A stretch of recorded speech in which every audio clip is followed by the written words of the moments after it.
Hello and good evening. Welcome to the Transparency. What you guys are looking at on the screen right there is a preview of what you guys are going to see tonight. In part two, which is I have guest Mr. Kevin Clapp. We began last Friday, talking about his story.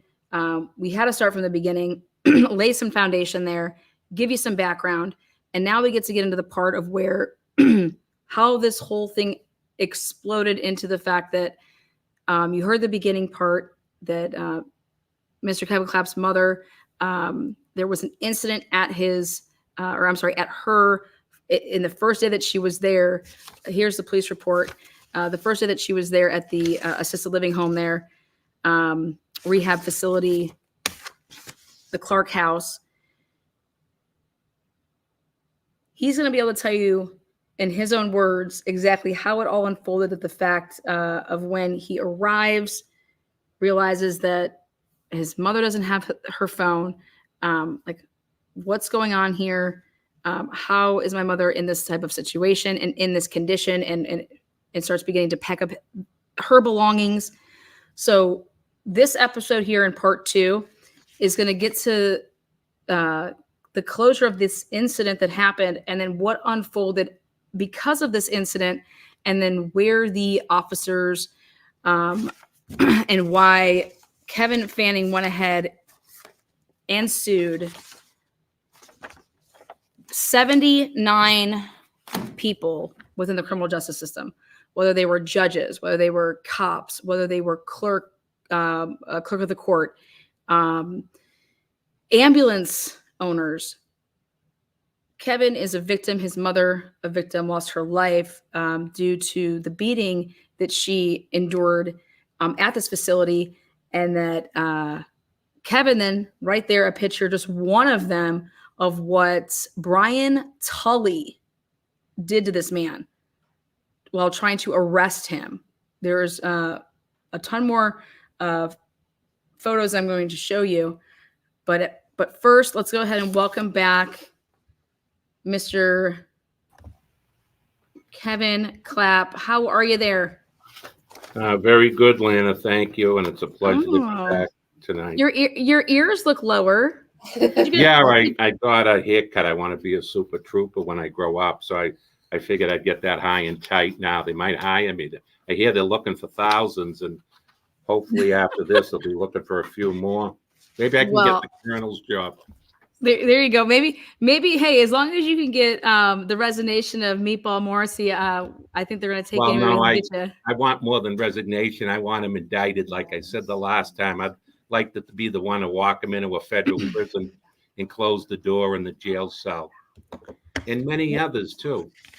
Weaponized system. Well, I want to say thank you for coming back here for part two. I know that we have part three and part four waiting in the wings, but we're going to start right where we kind of left off, which is the incident that you basically walked into because you could not get a hold of your mother when you were calling her. And just to basically sum it up here at the end, with your help here, when you got there, you wanted plain clothes detectives to actually come into the facility. Isn't that correct? Yes, I just want to say one thing before we start to cover my ass. Okay. Even though it doesn't count in Massachusetts, it doesn't count in the country, the Constitution.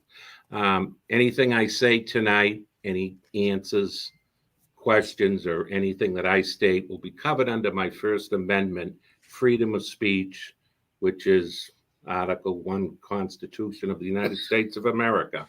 Okay, I can take the questions. Okay. Well, thank you. You guys heard that. He is going and he's saying, hey, I'm expressing my First Amendment right here to freedom of speech, and come at me if you want, but I have my right. And you do, Kevin. And that's why I personally love you, because you are willing to get up here and do what a lot of people aren't willing to do, whether it's out of fear, whether it's out of whatever. You wanting to use your voice for not only yourself, but for your mother. It reminds me of old school ways. You know, that's how everybody was supposed to be raised, that we protect our elders, that we protect our kids, our women, you know what I mean? That fundamental core value of just humanity. Oh, I understand. Well, everybody has a mother. That's something we talked about that we all have in common. Everybody had a mother. Hopefully, everybody still has there, and because memories are better than a bar of gold, and they still have their parents. But a woman, she carries sometimes 2 heartbeats, sometimes 3, sometimes 4. So I look at this as whether you're a son or a daughter, we all have in common judges, Meatball Morrissey, all of us, the Tobins, all the troopers that ambushed me, all the corrupt judges I dealt with, probation. We all have a mother or had one. And to do anything less than what I'm doing and what I did, I don't think you're worthy of being, having a mother. And that's how Yeah, strong I feel. I Because agree. once you lose them, I believe there's another side, and that's when we'll see them. So, Absolutely. Well, to pick up where we left off, is in the incident report, it says, when I asked why the alleged assault wasn't reported last night when it happened, Mr. Clapp said he didn't want to alarm the other patients with uniformed officers coming into the floor. He knew they couldn't send detectives in civilian clothing to take the report. I explained to Mr. Clapp that I spoke with Ms. Durr again, and a report will be filed by the Clark House with the Department of Public Health. I also told him that the CNA was placed on suspension while the investigation was ongoing. I suggested to Mr. Clapp that he file a report with the Department of Public Health as well, and he indicated that he would. Mr. Clapp said that there was an issue of staffing earlier this morning, and because he tried to address it with them, he feels that this is the real reason the police were called. He indicated that his mother needed to use the bathroom, and after 10 minutes had passed without any response for his mother's request for assistance, he went out to the nurse's station and tried to obtain a commode for her. He had words with Miss Durr because she told him she was doing the medication rounds, but it was his impression that she was just shuffling papers. Mr. Clapp ended up going back into the room and assisting his mother into the bathroom himself. Again, so this was on August, the incident. I want to get the exact date here. August the 23rd. So on Wednesday, August 28th at approximately 8:50 hours, so like at 8:50 in the morning, I went to the Clark House to conduct a follow-up in relation to the incident that took place over the weekend with Mr. Clapp. I attempted to speak with the staff development coordinator, Tina. However, she was not in yet. I then asked if I could speak with executive director Brian Hurley. So Brian Hurley was the executive director then. I met with Mr. Hurley and explained the purpose for my visit. I asked if he had any further information regarding the discharge of Ms. Clapp, or Mrs. Clapp rather, and the following is what he told me. On Saturday afternoon, the director of nurses, Pat Martin, met with Mr. Clapp and his mother. Of specific note to Mrs. Martin and Mrs. Clapp, or Mr. Clapp's admission more than once that he had taken his medication, that he hadn't taken his medication. So can you explain to me in your own words, because I could read this police report that's about to be over. What happened? well, it's first of all, the only thing they got right was my name and address. Everything else is a complete lie, a misfabrication of facts written by a dirty, drunken cop. And if you notice, what's interesting in this, my mother didn't go there to live there. I would never put her in a nursing home. I took care of her. This is a 98-year-old woman that still cooked, still had a home in Braintree, Massachusetts, and still drove a car and had an active driver's license. So she had no dementia. This woman was as sharp as me and you, if not sharper. This was an attack on an elderly person. They didn't like my mother. They didn't like me. In these places, you just can't complain. If you say anything, they take it out on the patient. Earlier, we talked about Friday, how they took the phone out of my mother's room so she couldn't Yeah. call me. They said that I'm a man of big stature. Well, you Yeah. know what? Go to a church and blame God. I wasn't always 325 pounds. I used to be 175, and I get pictures here to show that. So, you know, what they do is it's a weaponized system. They take a report and they fabricate it. And any good lawyer, you learn this your first year in law school, or it's just common sense. All it is you have to take a police report and determine what is factual and what is false, what is lies, because it's all about protecting your ass. And that's in any report. People are going to lie because they're going to protect their ass. I've never read anything that's a true report. Now, on this about the medication, this is actually I find it comical because, you know, these corrupt cops, and they're not Well, all corrupt. can I On the ask a question medication, first? Can I ask you a question first? I guess my issue is with this police report is nowhere in here does it have your mom. Did they not want to speak with her? no, they did speak with her. I read that. She admitted she was beaten up. Yeah, but I mean like a follow up. They went ahead and followed up with the facility, but they never went and Right, followed up with your mom on August 28th, which was 4 days right. later. You know, Well, so they why never would came they? back. Okay, so that's what I'm just trying to. So Yeah. they never went and talked to her. They never went No, and saw how she was doing or what's going on no, they don't care. because at the end they say that I explained to Mr. Hurley that it seemed that Mr. Clapp merely wanted to file a report regarding the alleged incident between his mother and the CNA, and not that he wanted to file criminal charges. So right there, you're saying that's a lie. You did want to file criminal charges. Oh, absolutely. It was an assault and battery on an elderly person. I can speak of laws in Massachusetts. That is a felony, straight out felony, punishable by 5 years in a state prison, not a house of correction. Um, she Okay. should be. She should have been at least, at the very least, tried before a jury or a judge. That's up to her. I took photos of it. I walked in Okay. on it. I Okay. saw it. So you walk in, you see your mom in the condition that she was, which somebody She was. did something to her to have marks and bruises. Yes, Well, I I guess you can saw say it. My mother was a little woman. She was 5'3". She was about 110, 5'1", about 110 pounds tops. And she was very thin. And when I stood at the door, I saw my mother about 2 feet off the ground being banged against the wall. Now, it takes great, the word it's hard to use a word, but it takes great strength to de-escalate that when you see your mother being beaten up.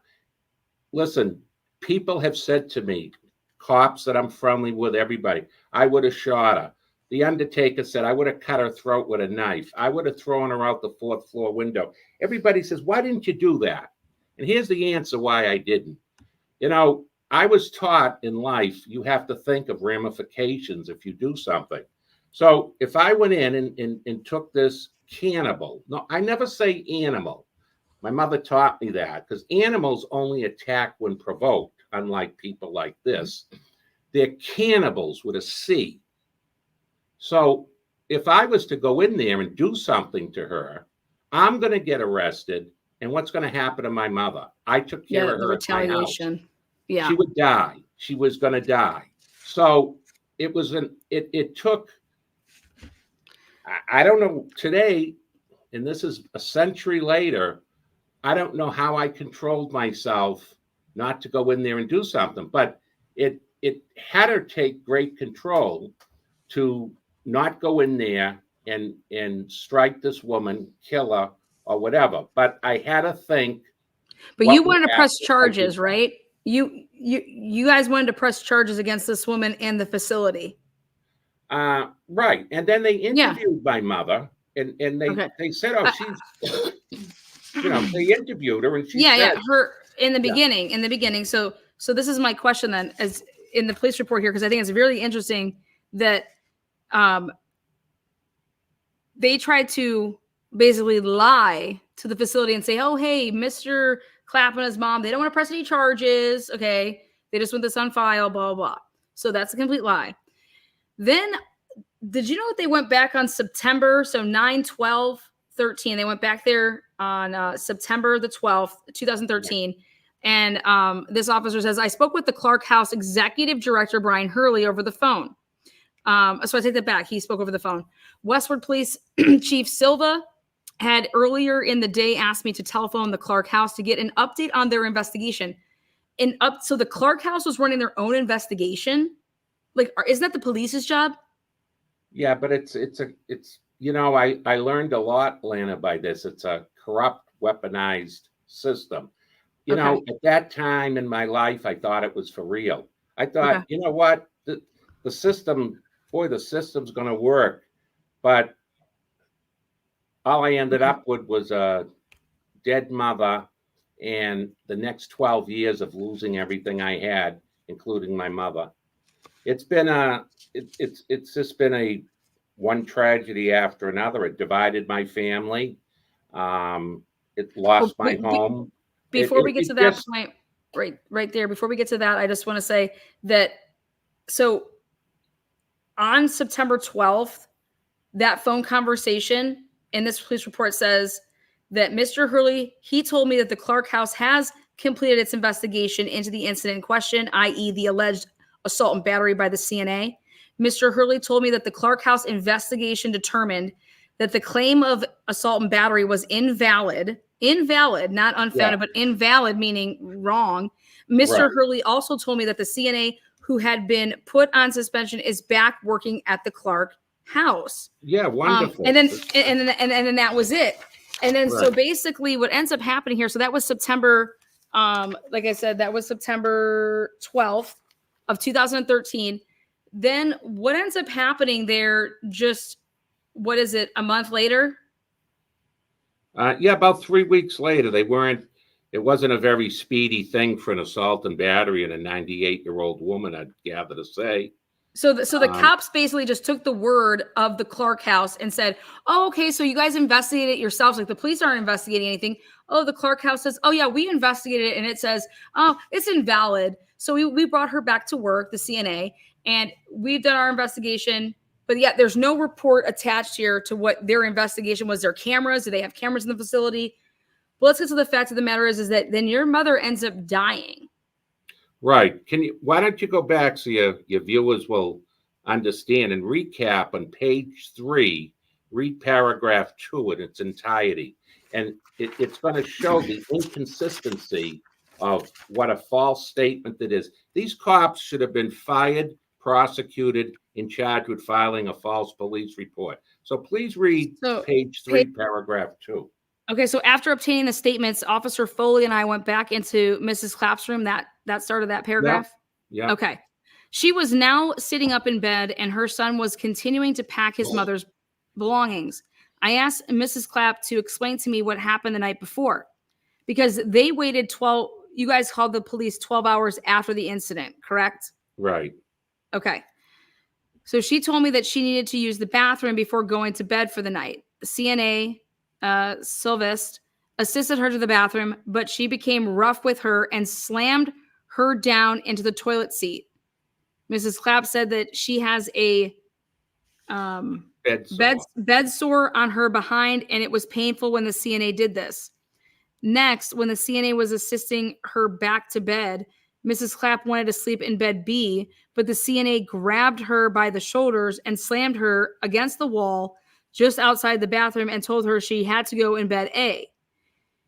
It was about this time that Mr. Clapp had come to the facility to check on his mother.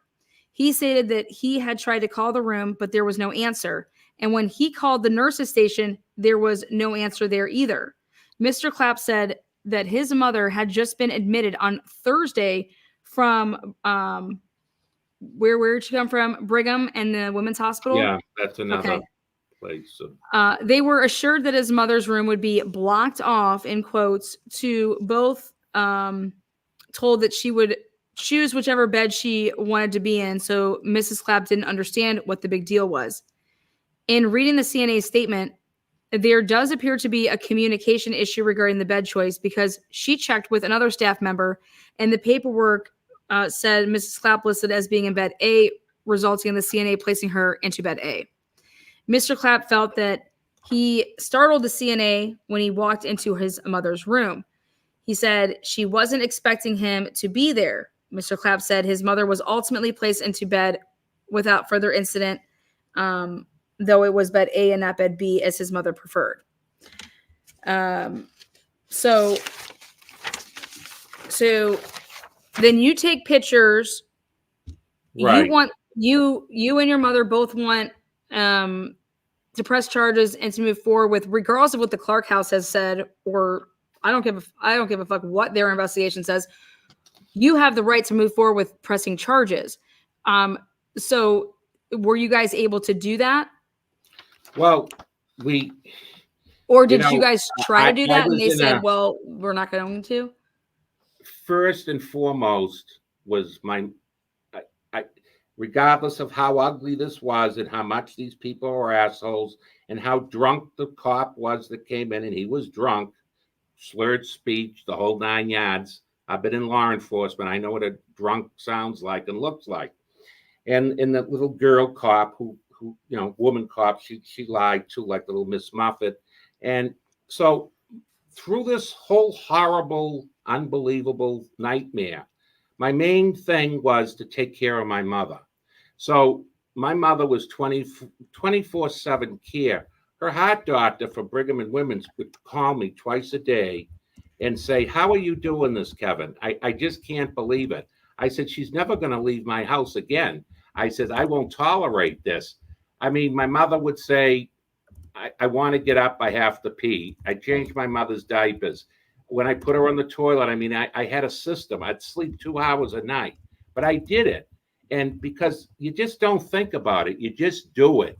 Whether it's the almighty, whether it's just your adrenaline, it's your mother, and you do what you have to do. So when I put her on the toilet, I'd take the diaper off, I'd put it in a plastic bag, I'd have another one ready with powder, I'd wash my hands in my kitchen. I knew what she liked for breakfast. I'd yell, Ma, do you want cereal, oatmeal, poached eggs? She ate very well. She loved being in my house. So I'd start the breakfast. The coffee was on a timer, and she would yell while she was sitting on the toilet, oh, that coffee smells great. She sat in her favorite chair in my house. Then she got up, put the diaper back on, powdered her up. She walked on the walker into the living room, and she sat down. She took the clicker to the TV, the remote. She'd put a cooking show on because she still cooked, even at my house. My mother would cook eggplant. She was from Italy. She was Italian. She could cook. And, that was the most important thing. So on my downtime, which wasn't much, I tried to work on getting this woman. I thought that the system was supposed to work for me. In a perfect world, that's what's supposed to happen. I'm just supposed to sit home and get a phone call of a court date and then get a victim advocate. But it ended up at the end of the road. Trooper John Fanning gets the advocate because I'm the bad person and I did all these felonies against him, when he just took this and put it right under the rug. Because I have a letter here that we're going to read from the mayor of Braintree, Mass, asking Meatball Morrissey, how is the case coming, when he wouldn't answer. This case, these people, I had a woman trooper call me about, and I told you before, they don't like women troopers in Massachusetts. They don't like people of color. I had a woman trooper call me that's retired. She said, I'm going to need your help. I heard you're a man with balls. I said, well, I'll help you. Now, is this woman for real? I don't know. I've had a friend of mine say, well, you're crazy talking to these people. No, I'm not crazy. Maybe they're crazy talking to me, but I'm not crazy talking to them, because I'm the man that brings this forward, and I've been fighting elderly abuse. Listen, the whole thing was, it's like this trooper said to me, the statute of limitations when someone dies it doesn't end. So whether it's murder, manslaughter, I don't know about manslaughter, but I think manslaughter, there is no statute of limitations. Meatball Morrissey, and I know he's listening, that dirty bastard, he should reopen this case, find this woman, and charge her, and show him that he's not the phony son of a bitch that he is. He's ruined more lives. He's nothing but a drunk. I know where he drinks and can't let the water fall. I know everything. Okay. Yeah. So Meatball Morrissey, because in the end, there's always the end. Okay. Maybe they're gonna shoot me in the head. I mean, that's okay. If they do, then you know what? I guess I died fighting for justice for my mother, and I'll be in heaven with her. But I told you the first time, when I looked at my mother in the casket, I said to my mother, through the tears that dropped on her, I said, Ma, I will never stop fighting and get the people back through the legal system. I remember saying that to my dead mother, through the legal system for what they did putting you here. We had a private wait. There was over 300 to 400 people that wanted to go. But my mother said something to me. I don't want those phonies. If they didn't see me when I was alive the last 5 or 10 years of my life, I don't want them gawking at me in my peach dress. And I love that because we call them dog and pony shows. You know, people go to wakes and they go just to see other people or get the food afterwards. My mother's was cremated after. I still haven't buried her. And it's out of lack of money, some of it, and some of it, it's very hard to let her go because to me, she's in that cremated urn. And every Mother's Day, which is the hottest day I ever have, there's always roses. There's always fresh flowers or silk roses on that. And there's not a night that I haven't prayed to her, even when I was in jail awaiting bail, even when I was in jail on a contempt charge for telling a judge something that I never did. I prayed to her in the jail cell.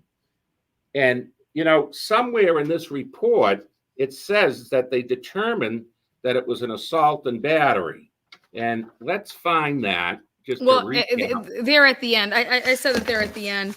That they were calling it assault and battery. They were saying alleged assault and battery. But so let's just take it as this. So this happens to your mom. You take her home, and then your mom passes away right after this, shortly after this in November. Well, let me go back on one thing. It said about the medication. So Pat Martin, she was crafty. She takes me and my mother in her office and she says, you know, I'm awful sorry about this. You know, I'll give you a free lunch. I said, no, I don't think that's going to cover it. I says, she wanted to give you a free lunch for what? Yeah, free lunch for me and Phyllis. I says, no, Pat, I want out of here. This was one night and it's horror. And this isn't the only place in Massachusetts that beats up and kills people. It's an epidemic, I said. And that was 2013. We're 11 years forward. Can you imagine how many people have been killed? Forget Norfolk County, the whole state of Massachusetts. Not one governor cares. None of the dirty politicians. What about the fake Indian, Pocahontas? Does she have a mother? Because I know she's listening to this because I heard she is. So Pocahontas, what would you do with your mother? She's nothing but the fake Indian.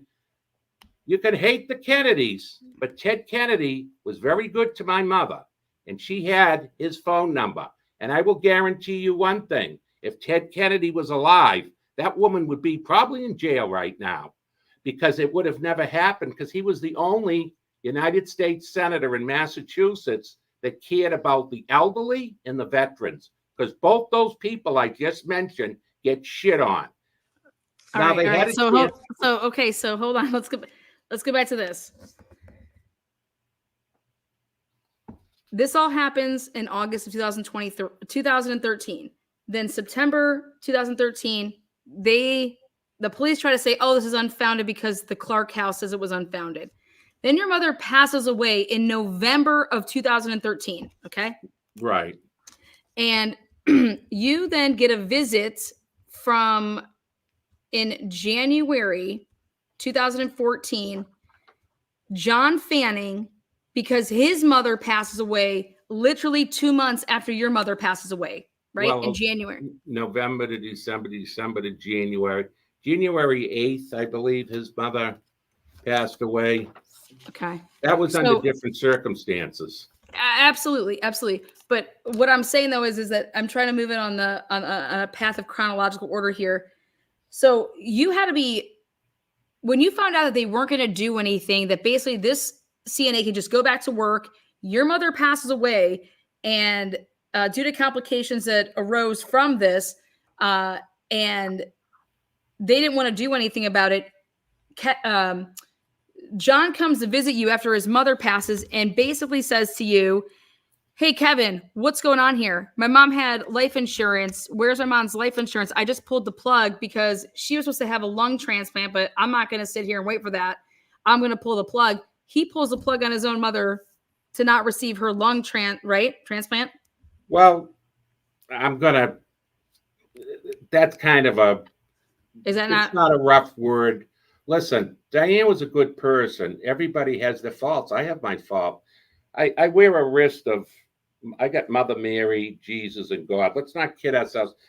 Even the saints have made mistakes. The only ones that's pure is God, Jesus, the Holy Trinity, and Mother Mary. Other than that, we've all made mistakes.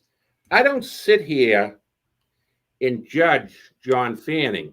In fact, John Fanning has a tattoo right up here, I believe, on his right shoulder. So next time anybody wants to see him, they can hold signs at the trial that's going on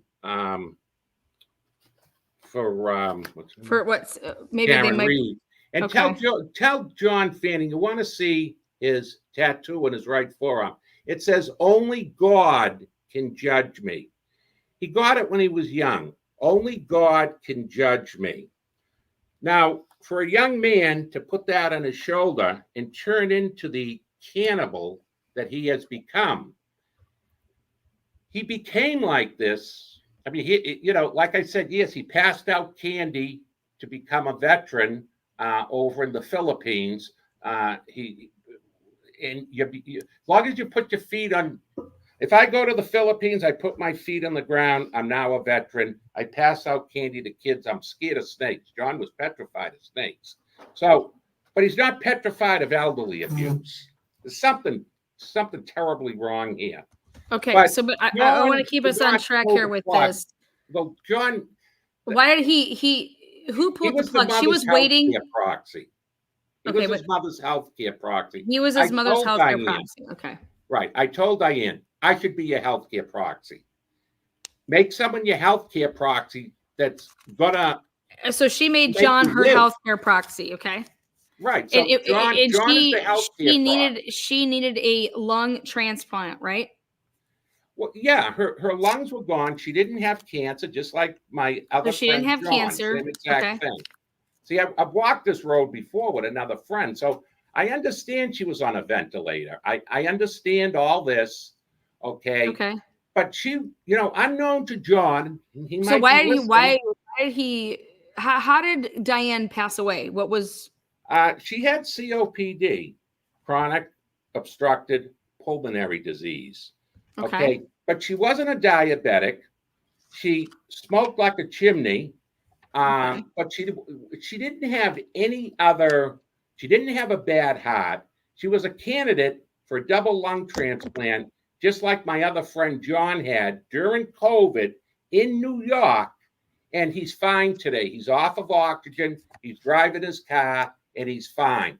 He was on a ventilator like Diane was in a different hospital. Well, if my friend John is alive today, Diane was going to live with me. That might come as a shock to the Fannings. Well, I can't help it. She wanted to live with me. Okay, Didn't she want to marry you? Didn't she want to marry you? Well, that's funny you brought that up because we'll come back to that. I got a woman right here who wants to marry me, but listen. Diane used to say to me, and I miss her.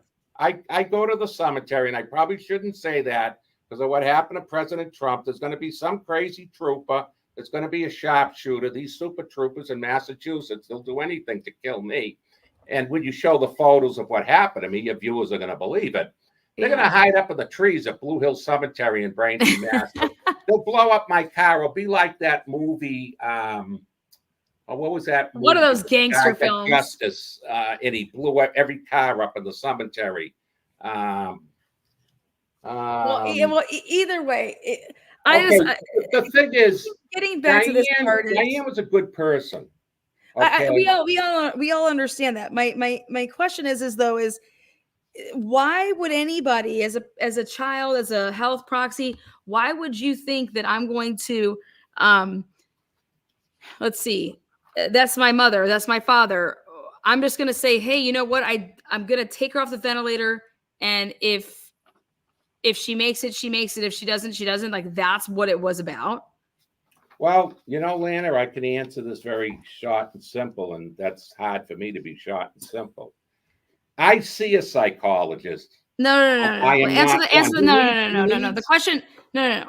I asked a question here. So she was on a ventilator, okay? Correct. John was like, Mom, do you want to be on this ventilator anymore? Or like, was she a vegetable? Like, whoever, if somebody needs something. I didn't go in to see her, but the family was there. Aunts, uncles, the sister. Okay. It crazy. You've got to meet this guy. Wow. Okay. Crazy. I need you to answer the question. Deal. Why? Well, how long after he took the ventilator, removed it, did she live? Okay. About 5 minutes. She died around, and you got the death certificate. I want to say it was 1:05 p.m., 1-something p.m. So without that ventilator, there's not even like a chance. 4 to 5 minutes. So she was gasping for like. I don't know. I mean, I'm. That's horrible. Just to think about that, that's horrible. Well, all right, but we're gonna keep it moving. Back from the family, they would call me every day, and we're gonna keep it moving for right now. And we're gonna come back to these. Hold on. So John Fanning then comes and visits you after his mother passes, which was his decision to no longer have her on a ventilator. She passes. As the healthcare proxy. That was right. Yep, he has that right. But a doctor in Massachusetts, a doctor could. This is important now. A doctor can override a healthcare proxy. But this is what the family members, they kept me informed every day about this, called me constantly. And they said when John went in, he would pull his suit coat back and show his super trooper badge and show his gun, his .45 Glock, like he was going to pull it out, like he was on one of those shows. Like he was on one of those shows, right? Yeah. So he intimidated the doctor. So he does all that, and he intimidates. He thinks he's a bigwig now that he's a super trooper. But bottom line is that he eventually then comes to you and wants to know about his mother's life insurance policy, right? Because you guys all worked at the same place. The movie was High Noon with Gary Cooper. I got to get that out. I'm like Trump. Right. I mean, I just can't forget things. Gary Cooper. Shit. Yeah, Gary. Hold on, though. Hold on. All right. And I'm gonna be like your first lady over here. Well, and I'm just gonna keep. I'm just gonna keep Dr. staring Jill, you. Don't get me going. I'm just gonna keep staring you straight. There's a doctor in the house. Where's Joe Biden? I never understood that. Joe Biden is so sick and he's never yelled. We're not gonna hold on. I don't want this. No, wait. Listen. I don't want this to be. This isn't political. I don't want to talk about Joe. I don't want to talk about Trump. I want to talk about everything that's important here with your mother. I want to talk about your mother. So hold on. So here we go. I'm reeling you in. Now you brought up Dr. Jill. Who's Dr. Jill? You said the first lady. I don't even know. I said I'm being your first lady. I'm keeping you on track. I'm the first lady. I you said the first lady. So here we go. To the nuts and bolts here. He comes to you, want to talk about his freaking mom's life insurance policy, right? And here he's mad that, wait, it's only $5,000, Kevin. Why isn't it $10,000? Well, first he had called me Well, did that happen? Yeah, he called me about her life insurance because I knew about it, but Okay, I so I didn't understand. after your mother gets beaten to death and your mother dies, did he come? Did he say like, "Hey, Kevin, I'm really sorry about what happened"? Did you hit him up to say, "Hey, I need you guys to investigate this. Hey, why aren't you guys helping me out here?" Like, I would go to people that I knew and been like, "Hey, you guys need to look into this. Like, this is nuts. Like, nobody wants to do anything. What's going on? Why doesn't anybody want to help me and my mother out?" Well, he told me they were. That's why I Oh, let him in my house. so I he would have says, "Hey, slammed we're the looking door into in his that. face. We're looking into that stuff for your mom." Right. He Like your as life, far like as we know, and this is the letter we have from the mayor of Braintree that was sent to Meatball okay, Morrissey, perfect. So that it we was know an that. active case.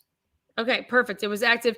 So he comes to you in 2014 and says, "Hey, I want to talk about my mom's life insurance policy." Not like, "Hey, Kevin, guess what? Great news. We're moving forward with your mom's case." He wants to just come to you and talk to you about his mom's life insurance policy. Right. And I understood it. He had to bury her. She didn't have a grave. I even offered him that she could be buried in my family plot, which is very big. I said that. You can put your mother there and we'll put her name on the stone if you don't have the money. I Yeah. paid for the father, as you know, for some of it. Yeah, And you did. but we talked, we were very good on the phone. Yeah. And then he Okay, so texted things were me. good. Yeah, and then he came down the house. Okay, so he then comes down to talk to you, and then so where do you think everything then went wrong? When he raped me, probably. Yeah, so that's what I want to talk about. You just said a really important word there. Trigger warning for everybody is that is a I'm not going to use the word R. I'm saying raped. Well, you Kevin, can you were use it. raped, weren't you?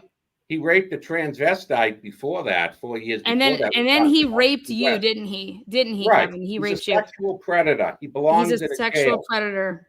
Okay. So, can you tell me what happened? Yeah, How he did had that an happen? erected penis about 10 inches, and he rammed it down my throat with a 45 Glock, because I know guns, held at my temple because I did not tell him about the correct amount of life insurance. I thought she had 10,000. Okay. Listen, she was a former addict.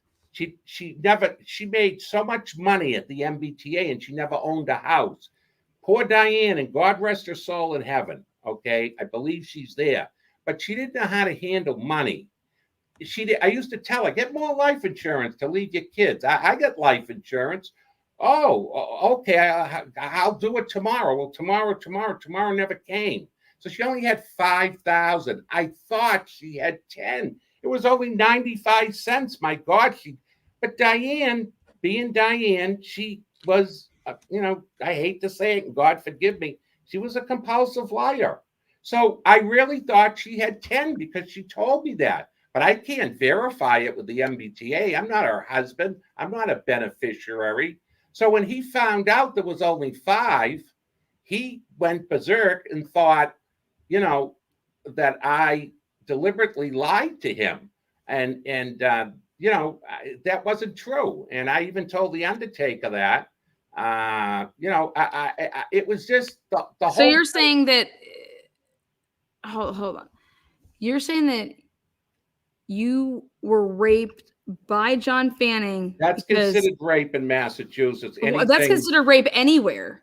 That's Right. Well, I a just lot want to of make sure men that don't understand that it's rape is the definition of a you were forcible. sexually assaulted. Okay. I was raped Rape. under the law. In Yeah. Massachusetts, it was rape. And there's a Yeah. 15-year statute of limitation on that. He can Yeah. still be charged, and he should be. So so holy shit. Okay, so This in is a sexual predator running loose 2014. with a gun and a badge as a lieutenant dealing with this big case in Okay, Canton. Kevin, wait. This man did this to you in 2014. He put a gun to your head because he Yeah. was pissed. He was pissed because you said, "Hey, you said that my mom had 10K, but it was only 5K. What the fuck?" He comes over to your house and he takes a gun out, puts it to your head, and 45 Glock, I still remember. And my lawyer asked me a question. Did Well, he have his? Did he have an unmarked state police cruiser? And when I think back, I don't know, because I had a big driveway in my house and I always had two vehicles, and he parked way to the left. I don't know what he came up in. Okay. Didn't really matter. I mean, listen, he had the run of my house. When he came over with his wife or his kids or whatever it may be, he'd open the refrigerator, help himself to food or a drink.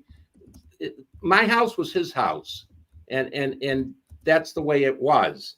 So, I don't know what he drove, but I know what he did. Kevin, why can't, like, you need to report, like, what, this is criminal Need to and the report it? statute. Yeah, like, Is let's that what you report said? it. I need to report it, huh? Did you report it? Yeah, that's what I'm doing now. That's what you did for me. How many years later? Because, we Yeah. looked at this. Let's go. Here we go. I want to help you file. This is criminal. You still have Right. the Well, statute. they The protect statute of the loan, limitations though. are still intact.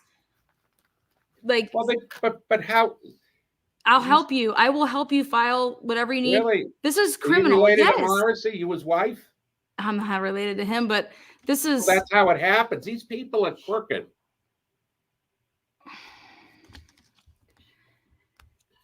Are you I wish afraid? you would help me, because no one else has.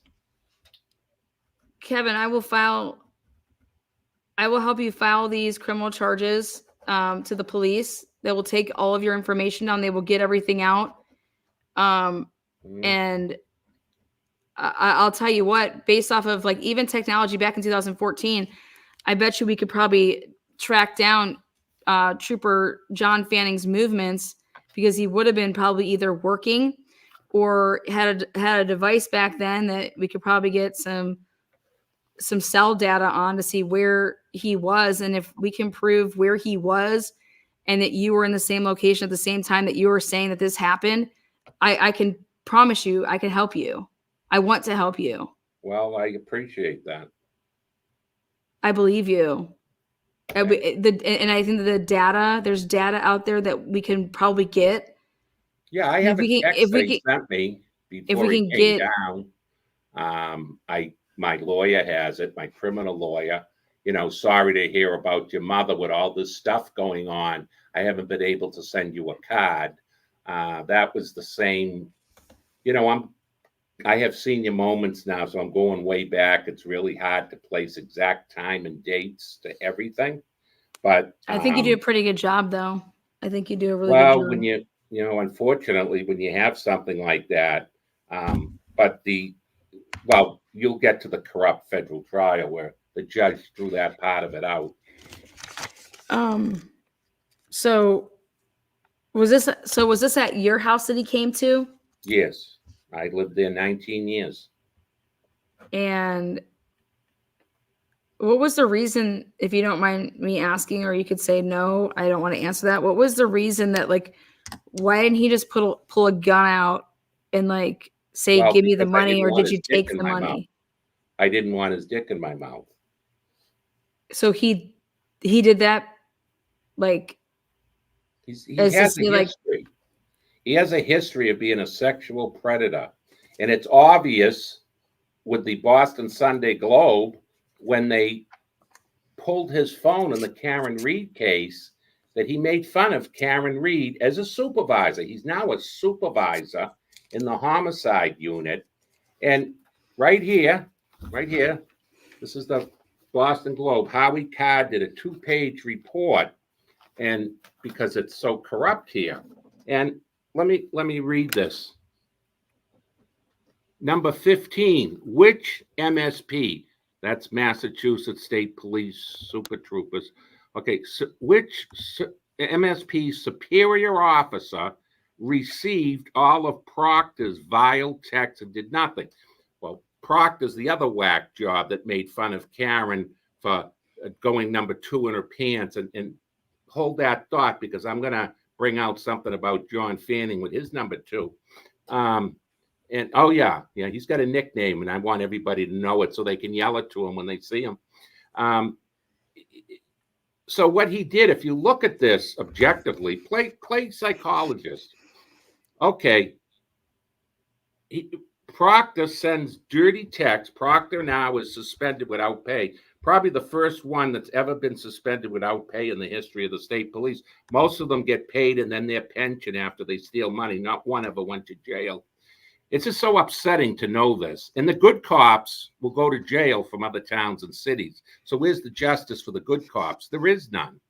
So they have a picture here because Howie Carr is saying, okay, Dirty Proctor made fun of Karen Reed, diapers, whatever. And I got a lot of the same medical problems as Karen Reed. Believe me, it's not something you make fun of. It's a horrible, horrible thing to have. And I have a lot of what she has, so I can feel this. So they want to know, Howie Carr says, A, was it Lieutenant Brian Tully? He's the one that beat the shit out of me, too. I just love this. It brings back the memories, right? Or B, was it the acting colonel, John Moan? He's probably the 20th colonel they've had since I was ambushed in my driveway. Was it Captain Brian Gladue, or was it D, Lieutenant John Fanning? Now, I'm sitting on the floor at my house, and I'm reading this, and I'm saying, shit, wow, Fanning aged, man. And I'm looking, and the answers are down below. And I look at number 15, D. I said, let's see who D matches. Lieutenant John Fanning. So here's the history. Let's play psychologist. John Fanning is a supervisor. As a supervisor, if I was a supervisor, I would have went up to Proctor and I would have said, I'm going to write you up. I want you suspended, you bastard. Give me your badge and your gun. You don't make fun of somebody we're investigating, okay? Now, you're going to get out. Then I would go to Meatball Morrissey and tell him what I did. John Fanning is now a lieutenant because what the state police does is the more corrupt you are, the higher the rank you go. It's always been like that.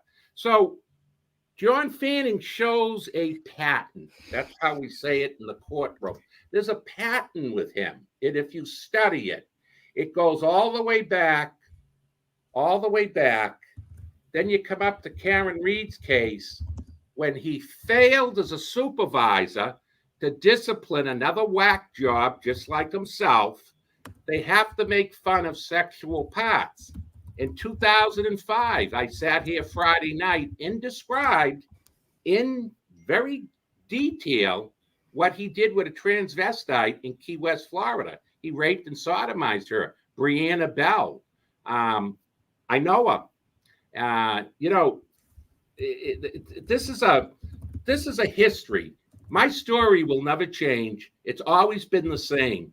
There's no inconsistencies in my story in 11 years because it all happened. And unfortunately, I talked recently to a deputy police chief that I know very well in a town, and he said the people that should be in jail are not in jail, and the ones that are a lot in jail shouldn't be in jail. It's a bad system. I can tell you in the state of New Hampshire, this would have never happened.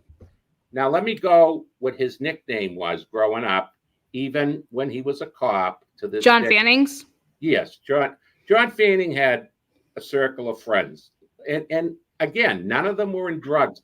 These kids would pass a drug test any day of the week. They never did. But they can't pass an alcohol test, though. No, they can't. But listen, what he did. But I'm also, people say to me, well, why are you going to say anything good? Because I can't lie. Yeah. I'm going to say something. No, I think that you should say stuff good because that's the truth. You should say the truth, whatever the truth is, good, bad, and ugly. Seemed religious. Like that's just like saying, like, I mean, religion. Me and his mother never figured it out, and I'll get to that too. In East Boston, very strange, very, very strange religion he's in. Okay, let me ask you a question, Kevin, really quick. I will go to the ends of the earth to help you to make sure that could be a criminal complaint. Is that what you want? Yes, along with the woman that killed my mother. Absolutely. With the troopers that beat me up. It's all one package. Let's tie a bow on it and send them all to prison. How's that? and they all can have the So same. I want stuff. to show some of that. I want to show some of those pictures. All right. Well, let me. I do want to say what his nickname is. It's Deuce. Oh, okay. Deuce. What was it? Deuce. Deuce. And I hope every listener writes it down. Deu. Deuce means number 2. Deuce. Okay. Deuce is a number 2 because he used to go number 2 in a dumpster. So he was always known to shit in a dumpster, not beside it, not in back of it, but in it. Don't ask me how he got out. I have no idea. Maybe he stepped in his own shit. But that was his nickname because it was testified to by his boyfriend, Vinny Noe, another super trooper. There's a big love affair here. Brian Tully and him are lovers. You know, they not only play hockey together, they play with each other's dinkies. I mean, that this whole thing is so corrupt. And you know, Morrissey, he must be, oh my God, he must be on his, well, I don't know. He must have went to the Packy knowing I was going to be here. I mean, after Friday, I heard he sold out in a package store buying booze. I can imagine tonight what he's drinking. Probably ate 5 pizzas. He's going to blow body parts all over his house. Too bad. I hate these son of a bitches. I just hate them. I hate them because they're still getting away with it. Because they're still doing it. Because they're still doing it. Because 10 years later, they're still doing it. Just like they did to Sandra Birchmore. Like they don't know when, like they keep on doing it. They have all these things over everybody because you did this and I'm covering you for that. I did this, but you got me on that. Like everybody has somebody and it's like, woo. But then you get the corrupt judges and this is the problem with the system. Massachusetts is one of the few states, if the only state left, that puts judges on by the governor's council. And I've told all of them off. There was only one woman, Ann Mahoney, who was any good. I think her name was Ann Mahoney, and she just left doing that. I think she works in a town hall, but she was a nice woman. I liked her. But the juvenile, he's a criminal defense lawyer for Milton, Mass. I had him on the phone. Listen, I'm not afraid. I'm not in fear. I don't even know what intimidated means. My parents erased that out of my memory bank when I was born. Because if you get intimidated by the system, then you can never get done. But my mother and father always taught me, if you're wrong, back down and admit it. But if you're right, fight, fight, fight. And I'm not copying Trump, but it's fight, fight, fight. And that's what I've been doing. You just had to throw that in there. Years. All right. So 11 years. Here, okay. So how you know he's in? I'm gonna help you with that. Just so you guys know, if you guys are just coming in to the transparency, Kevin had the courage to tell the viewership, and he's been trying to do something with it for going on almost 10 years now, if not a little bit more, which is still within the statute of limitations. And there was a pretty famous YouTuber that the girl finally came forward in that case, which was the Jared Lussick case. But Kevin was held by gunpoint by John Fanning when John Fanning then raped him. And that happened in 2014. And then what would happen here in 2016, between 2014 and 2016, after he does that, now I understand, now this makes all the more sense in the world as to why John Fanning wanted to either pay people off or have people come forward, make these 911 calls and say that you were threatening to kill him. Well, he didn't. So that they could arrest you. His crazy cousin Leo do them, which I'm going to provide you with the tapes to play. Yeah. Leo was whacked out of his mind. So hold on for the viewership here.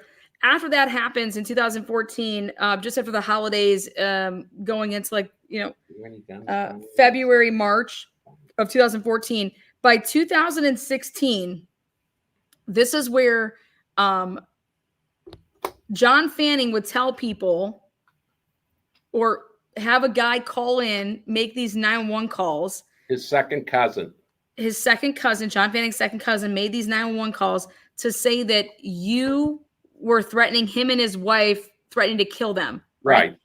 Let me just set the record straight on what I was Okay. charged with, so everybody will know. Okay. So yes. I was arrested at my house. We'll get into that later, but I'll get out the criminal charges. This is really Yeah. good. The fat man sitting here, the nice guy that did all these things for John Fanning, I was arrested and booked. Never knew what I was charged with, mind you, for 2 days. I'm laughing because it's actually funny. My lawyer told me after 2 days in the county prison what I'm being charged with. They didn't even tell me when they booked me.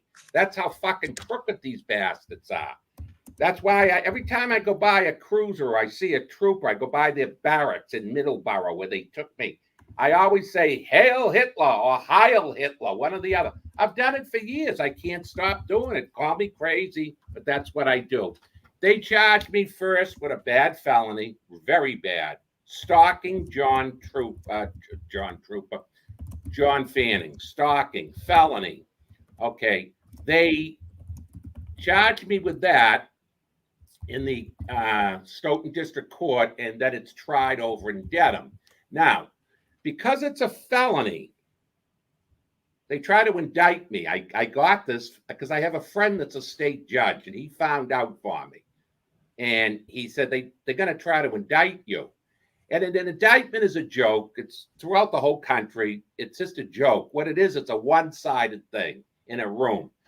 You have the right to face your accuser, but in an indictment, it's such bullshit because you don't even know what they're saying, and nobody has a right to say it. And when you complain about it, you say to the judge, I got indicted. I didn't even have a right to give my side of the story. Oh, yes, you do. After you post $1 million bail and you have a trial, yeah, you can fucking tell your side of the story. Well, it's a weaponized system. Why do people get indicted when they don't even have the right to tell their side of the story? That's so. You make a great point there. Your accuser. You make a great point there. I think that you know what? I think there should be some changes with that. Karen Reed got indicted. Who everybody gets indicted by a grand jury now, but think about this. How about this for a grand jury? What about this? What if things had to change, and in order to indict somebody, that's fine, but the person that's about to be indicted gets to be there? How about that? Yeah, they have the right to counsel. It's in the Constitution. I think that's you're right. Like a grant, and that's why they say, "Hey, it's the Constitution. We can never take the Constitution away." But that's what the court system has done. Look, they did it to Trump. They did it to me. They did it to Karen Reed. They do it because they can get away with it because nobody has ever fought. I'm a nobody, okay? And I hate to say it.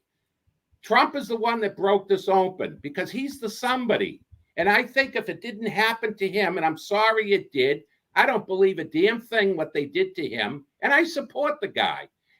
But if it was Trump because he's a somebody, and when you're a somebody and you have all that money to have this legal team like he did, then it comes out.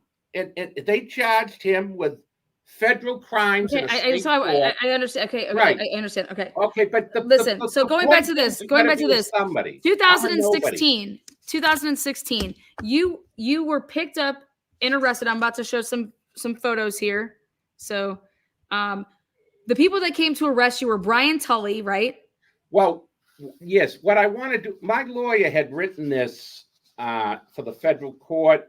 And I just want to read it. It says everything that they did, who did it, and so that kind of will cover everything. Okay? Yeah, no, that's perfect. That's okay, good. Let me read I just want to show some of the. I want to show some pictures, though. Okay, so hold on. I want to bring up some pictures while we're talking. Okay, the only thing that's not on this is the rape of John Fanning against me, because what they did was. They did it. It's called a motion for summary judgment. Yes, it's a motion for summary judgment. A corrupt federal judge, Allison. They're trying to get stuff thrown out. Make sure you get her name. She's watching too. Allison Burroughs, the corrupt judge that she is. It was a kangaroo court, and I filed the case myself. I was my own lawyer for 4 years. I beat them every step of the way. They turned, I had 6 rotten dish rag state police union attorneys after me they hated me so much they were drooling. And they spent over $1 million prosecuting me, and they lost. I walked with all not guilties. They But ripped your whole pants down the middle? yeah, well, that's when they picked me up to throw me into the cruiser head first. Right. You don't think it's not like the movies where they put the hand on your head and say, oh, watch your head now, Kevin. We're going to put you in. Of course, what they did to me is it showed the anger.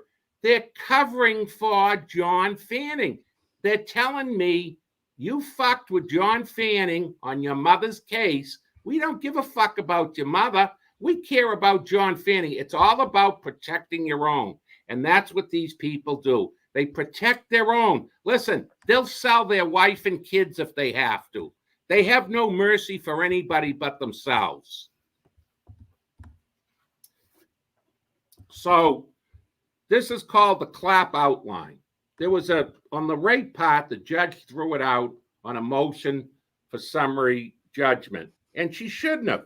She was absolutely wrong, because I'm not a lawyer, but I do a lot of reading. I've done cases for the union.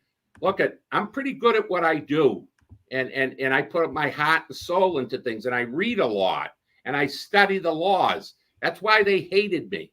You know, people can laugh at me, but it takes a lot of balls to sue 79 state officials, judges included, and go into a federal courtroom and fight a case by yourself against 6 shark union lawyers, because it was my mother, and my father and mother taught me how to do that. So the motion for summary judgment, they won it. And the basic rule on that, the rule of law is, if for a motion for summary judgment to fly, in other words, to be granted to the state police in this case, they have to show that there is no triable facts, no evidence, no triable facts. Well, I have a clinical psychologist who has notes and was going to testify to it. I've been through rape counseling. I just finished more of it, 12 steps. And the young lady I have that went to Simmons College, she's very good, very good. She says, Kevin, they're sick bastards. It's about power. She says, you were definitely raped. You can hear it in your voice. You can't help yourself.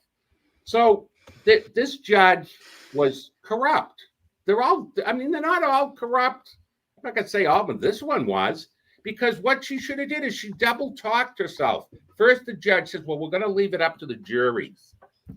And then she changes and she says, well, no, I'm going to throw it out.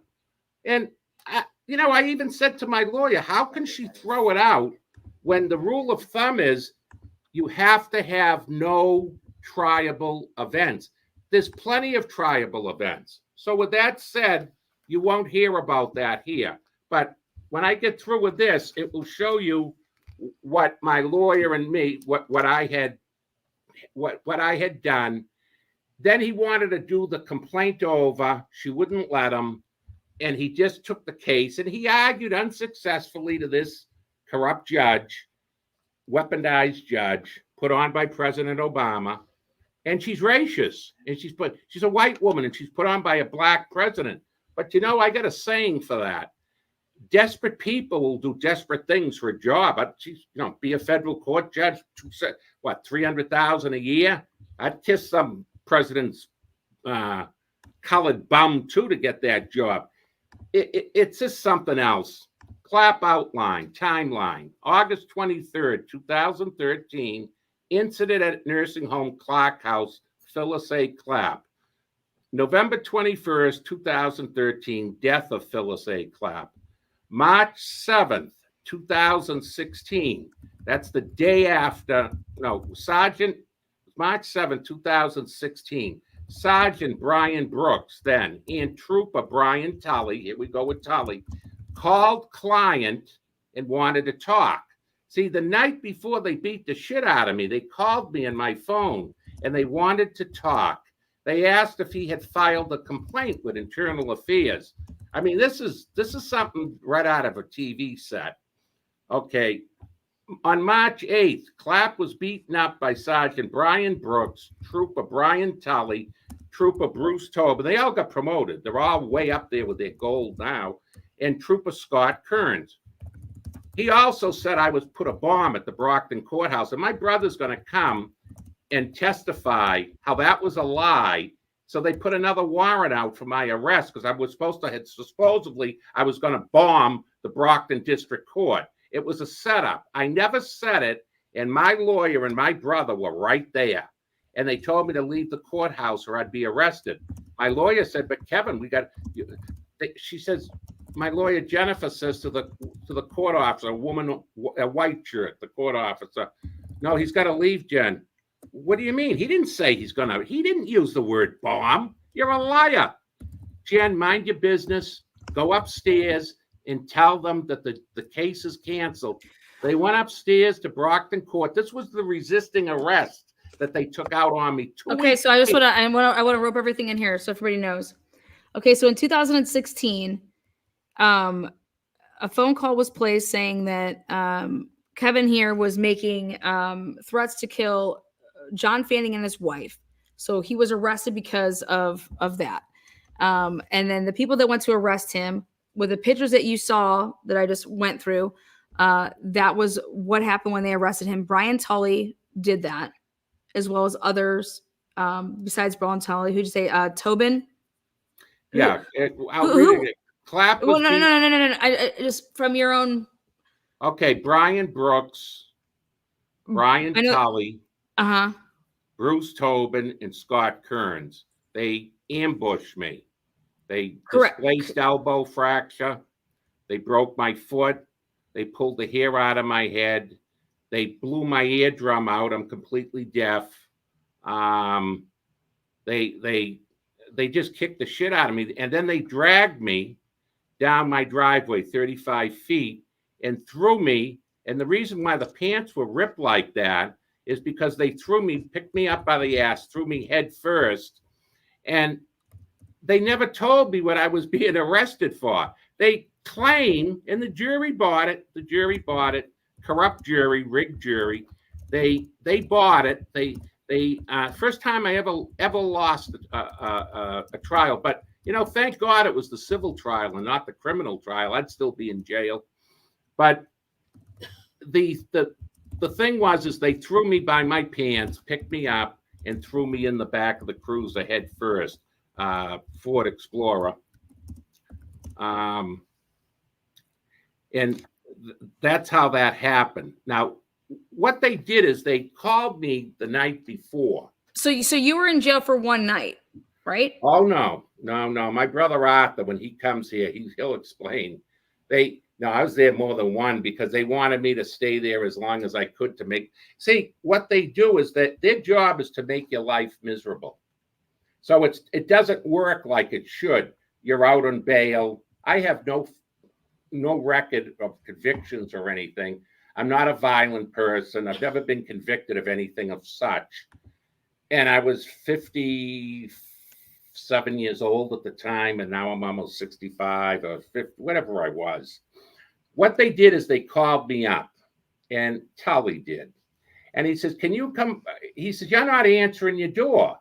And I said, well, I'm not answering my door because I'm not home. I mean, that makes sense, doesn't it? I'm not home. That's why we got cell phones. Doesn't mean you're home. Well, the lights are on in your house. I said, yeah, I leave my lights on. What business is that of yours? And I'm saying, what are you at my house for? Well, we want to talk to you about something. So this is how stupid they are. It's comical. I, at the time, had a black Ford Explorer and a Grand Marquis, an old Grand Marquis. Now, I forget, I think I was in the Grand Marquis and I had the black Explorer. So Brian Tully says to me over the phone call, to come home, I know you're in the house. I said, I'm really not in the house, but here's what he didn't know. He's so stupid, and he's a lieutenant. He's actually the supervisor of the homicide unit where Karen Reed's being prosecuted. Boy, I'd like to tell this to her jury. I'm sitting at the end of the street watching them. They didn't even know it. I'm watching these fools looking in my house. going around. They had no right. They're going around the back. Listen, I had motion lights in that house that lit up like a shrine. All the motion lights went on. And I'm sitting at the end of the street because my house looks like a Christmas tree that you'd light up in a New York Times Square. It all lit up because they're walking around my house looking in the windows and everything. I draw my shade, some of them. And they're absolutely convinced that I'm in that house because I says, Brian, I don't know how smart you are, but we just pulled up your plate and it comes back to you, the Black Explorer. I says, right. But if you pulled up that plate, you put my name in your computer, it's going to come up every car that's registered to me. Doesn't a 2003 Grand Marquis come up? Yeah, it does. I says, well, that's what I'm driving tonight. So why don't you put out a bolo alert for me? And I'm sitting at the end of the street saying, these fools, they're Keystone Cops. I mean, that's, it's like watching the Super Troopers Part 4 on TV. I wouldn't come home. So I says, I'm not coming back. And he says, why? I says, because first of all, I have the right to have a lawyer. Are you accusing me of something? He said, yes. I said, well, you better pull the Constitution out and read it. An accused person has the right to have counsel present during questioning. They violated that right. They wanted me not to have a lawyer. Now, I will never know if they were going to arrest me that night. I can't answer that. I think not, because they didn't have the warrant until the next day. And the only thing that gave them the right to arrest me was the felony. Everything else is a misdemeanor. That means you don't have the right of arrest if it didn't happen in your presence. But when it's something serious like stalking, all you got to do is do a warrant, have it signed by the crooked clerk down at Stoughton, who's friendly with Arthur Tobin, whose son is Bruce Tobin, that was involved, that went down there and beat me up and masterminded this whole thing. So I didn't come back that night. He asked me one question and gave it away. Tully says to me, Kevin, did you call Internal Affairs today? No, did you call first he asked me, did you call the colonel's office? Because they know me, I start at the top and work my way down. Most people start at the bottom. I start at the top. I don't fear these people. But I didn't call the colonel because, listen, I could get Jesus on the phone quicker. This colonel thing, you're not gonna. I said, Brian, I called Internal Affairs and I asked to turn in Fanning. That's what I did. And they're sending me papers in the mail. And the lieutenant. Hold on one second, Kevin. Bye, Sue. You know what I like to play? I keep away from a run around Sue. Keep away. You know what she do? She's the biggest hoe. I'm going to play it for us, though, because I love music. So this is our halftime break. Run around Sue. Don't you like that song? Ridiculous. Don't you like that song? No, you like that song? And ran around. That's the Beach Boys. Yeah. Ready? Yeah, let's go.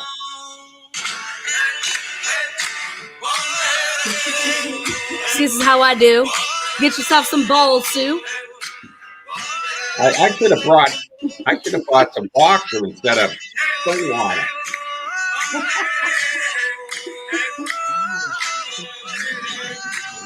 Not only will I cut a bitch up on the vocals, but my brains. Is there a lot of people that listen? All right. Love it. That was our break. Hold on one second here.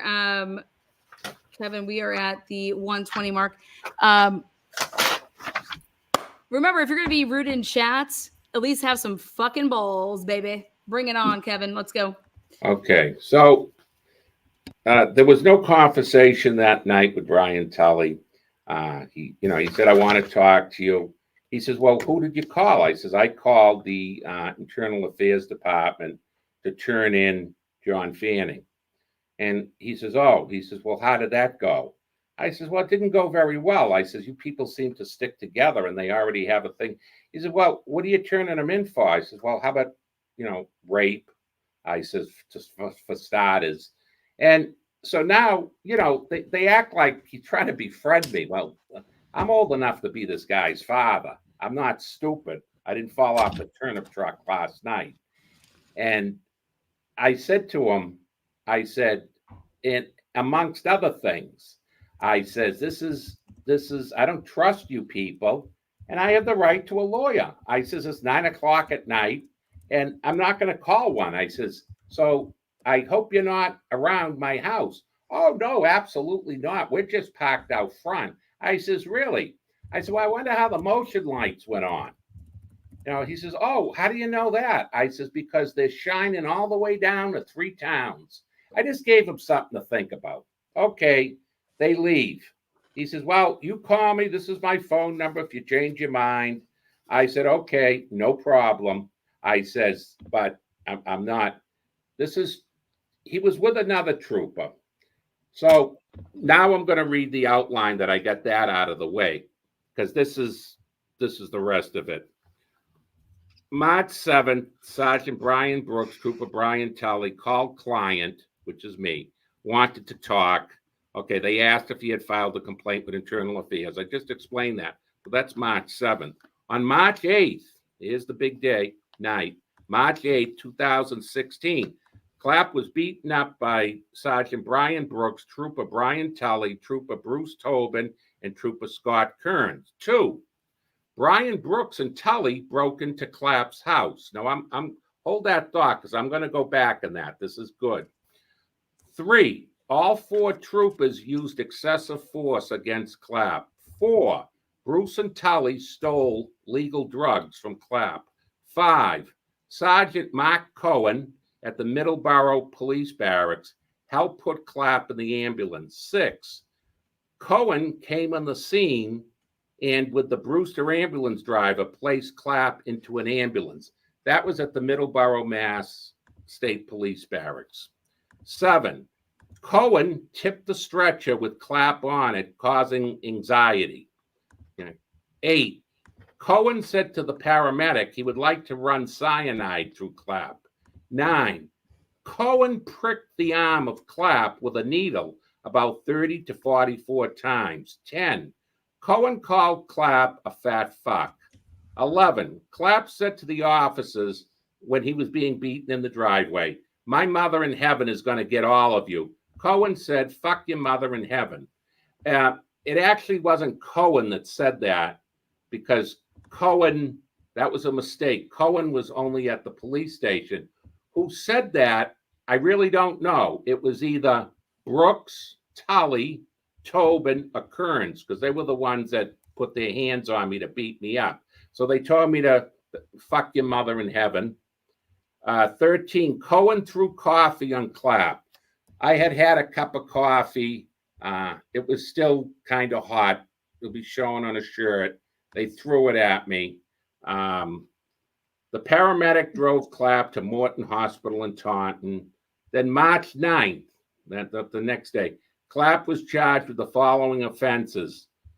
March 9th, 2016, Clapp was charged with the following offenses.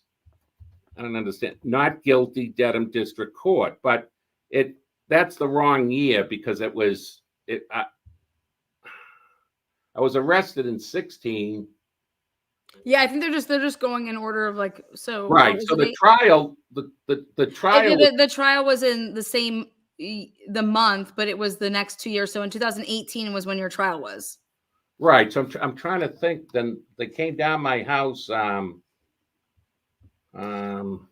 They came before before you were arrested, right?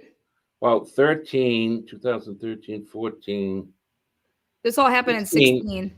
I think it was 2018, 16, 17. I was on an ankle bracelet because the pre-release conditions were off the Richter charts. So I know I was 2 years on an ankle bracelet, like tracked like a raccoon. 16 to 17, 17 to 18. So it was probably March 9, 2018. You can look it up. It's public record. Clapp was charged with the following offenses, found not guilty by a Dedham District Court jury after a 4-day jury trial. He was charged with the following: stalking. Okay, so just so everybody knows here, you went to court, okay? You didn't take any plea deal or anything like that. You went to court and you had a jury trial and you went to court. So you had your attorney, and at the end, the jury found you not guilty on everything across the board, correct? Right, but the judge added. But I'm just saying, like, before we get to like this, because in 2018, when you were found not guilty across the board on everything that they were saying, like the whole threatening a police officer's life, that you're going to kill a police officer. I mean, like, people aren't found not guilty of that. That's how unfounded this shit was. That's how they went at this man. Okay, guys.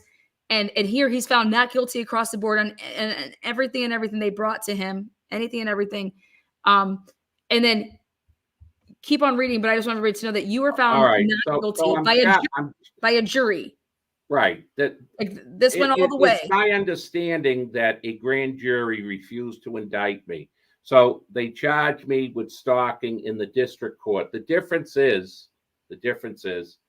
if I was found guilty of stalking in the district court, you go to the House of Correction instead of the big house like Walpole, which is now closed for illegal immigrants coming in. Also Concord, that's closed.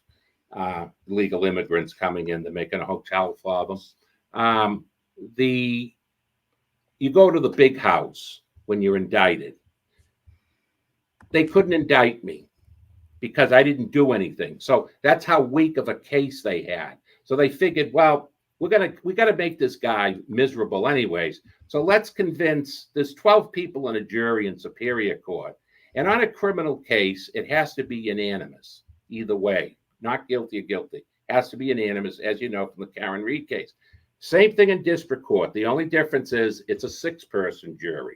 So all 6 have to agree. So the stalking, I was charged with threat to kill Trooper John Fanning, which is a misdemeanor. Threat to kill Jane Fanning, his wife, a misdemeanor. And then my lawyer did a great job. Christine Perkins, she was a great who we're trying to get to come on here, who we're trying to get to come on and join us as for our finale on the fourth one. Is he talking to me? I'm talking to you. I'm trying to get Christina to come out here and grace her presence.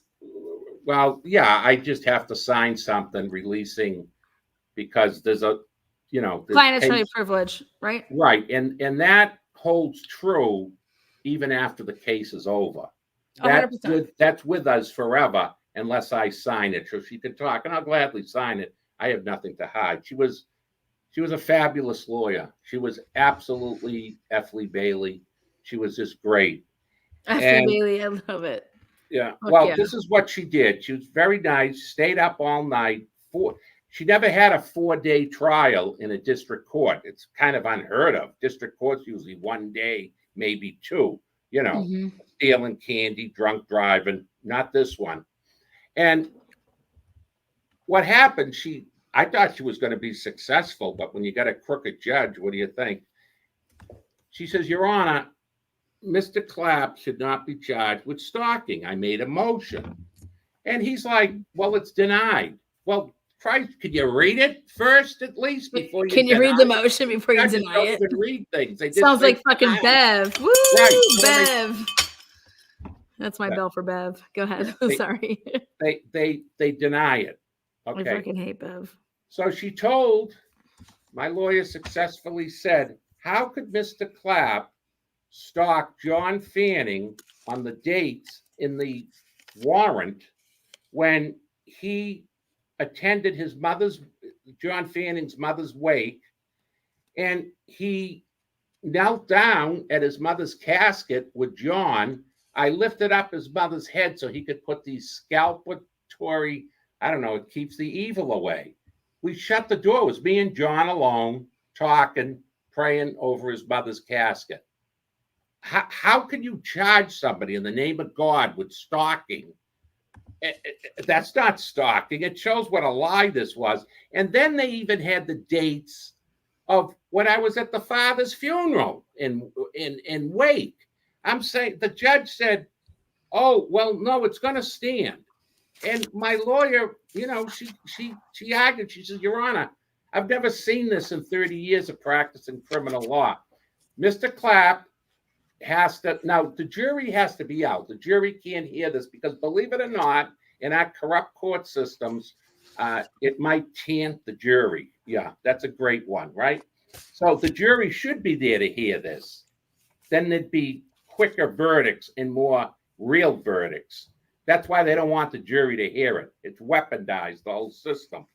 So what they did is the judge said, "What is your point, Attorney Perkins?" She said, "How could Mr. Clapp stalk Mr. Fanning when he was at the mother's wake and they got a picture of him with the mother that you had up on the screen at a wedding, and he was a pallbearer carrying his father's casket into a hearse, and you got those dates too. Your Honor, I respectfully submit this is false and frivolous. You can't, the man couldn't possibly stalk anybody with the dates. I mean, do you have a stalker go to your father's funeral and your mother's?"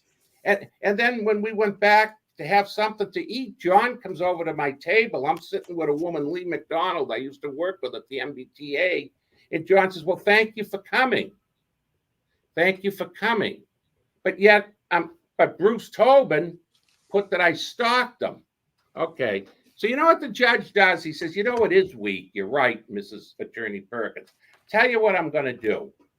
I'm going to keep it in there, but I'm going to add," boy, did he fuck me. He says, "I'm going to add criminal harassment." She says, "What?" She said, you're adding more charges on my client."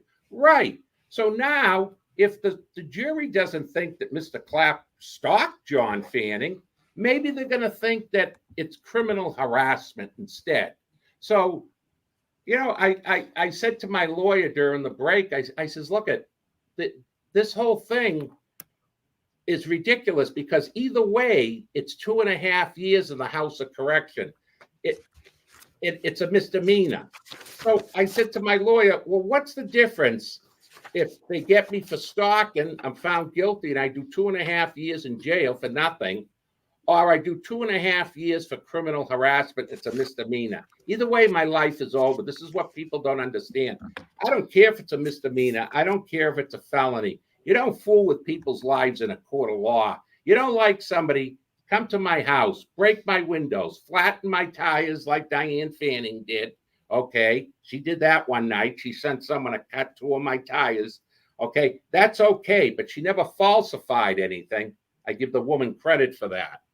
So, yes, I was found not guilty, and my brother will testify to this. The judge had a pen, and I had to stand up with my lawyer. That's the hardest part of a trial, is when the jury does find a verdict. Listen, it's not a pleasant thing. It's unconscionable, especially when you're not guilty. That you stand up with your lawyer. Has the jury reached a verdict? Yes, we have, Your Honor. Well, the court officer, he knows first, passes it to Madam Clerk or Mr. Clerk. They look at it. Then the judge opens it and looks at it. So my lawyer whispered to me and said, the first one, how does the jury find Kevin Clapp on the stalking charge? Not guilty. So she whispers to me, well, that's good. Oh, no, I'm sorry, backing up, senior moment. They had a hard time with their verdict. They didn't have a hard time. They didn't understand one of the charges. So they all came out, and they said to the judge, we need better instructions on what criminal harassment is. And he said, well, I already told you. I'm saying, boy, is this judge, what's he going to shoot it's another whack job. But he says, and they had him. He's a hitman. They call him the hitman. He's in Massachusetts. What they do with these judges is after they retire them and send them home with their big pensions, they call them a recall judge. They used to get 500 a day, and now I hear they're up to 600 or 700. Well, they had to have somebody that's a hanging judge, and they picked this guy. So usually, in state court, in federal court, you always have the same judge. With state court, you could have any judge. Well, they made sure that the nice judges were transferred. I had plenty of nice judges. I had a nice Italian guy once. He was disciplined. He was sent up to New Bedford District Court because my friend that's a judge talked to him. And he was called in the office of the Chief Justice, Ralph Gantz, who's dead from a heart attack. I got blamed for that. They told me I must have killed him because I had him on the phone. He was screaming at me, the Chief Justice. What happens is the verdict comes back, not guilty. The judge slams his pen. Then they said threats to kill John Fanning, not guilty. Threats to kill Jane Fanning, not guilty. Criminal harassment, not guilty. Okay. That's when the jury, they're very hard to read, juries. They, people say, well, if they look at you, you're not guilty. If they don't look at you, you're guilty. Listen, nobody should believe that. It's very hard to read a jury. But they all smiled. They wished me a good weekend. And they, I didn't get to I got to interview them a little bit at the end, but I got handcuffed because they had to send me to jail because on the trial started on a Tuesday.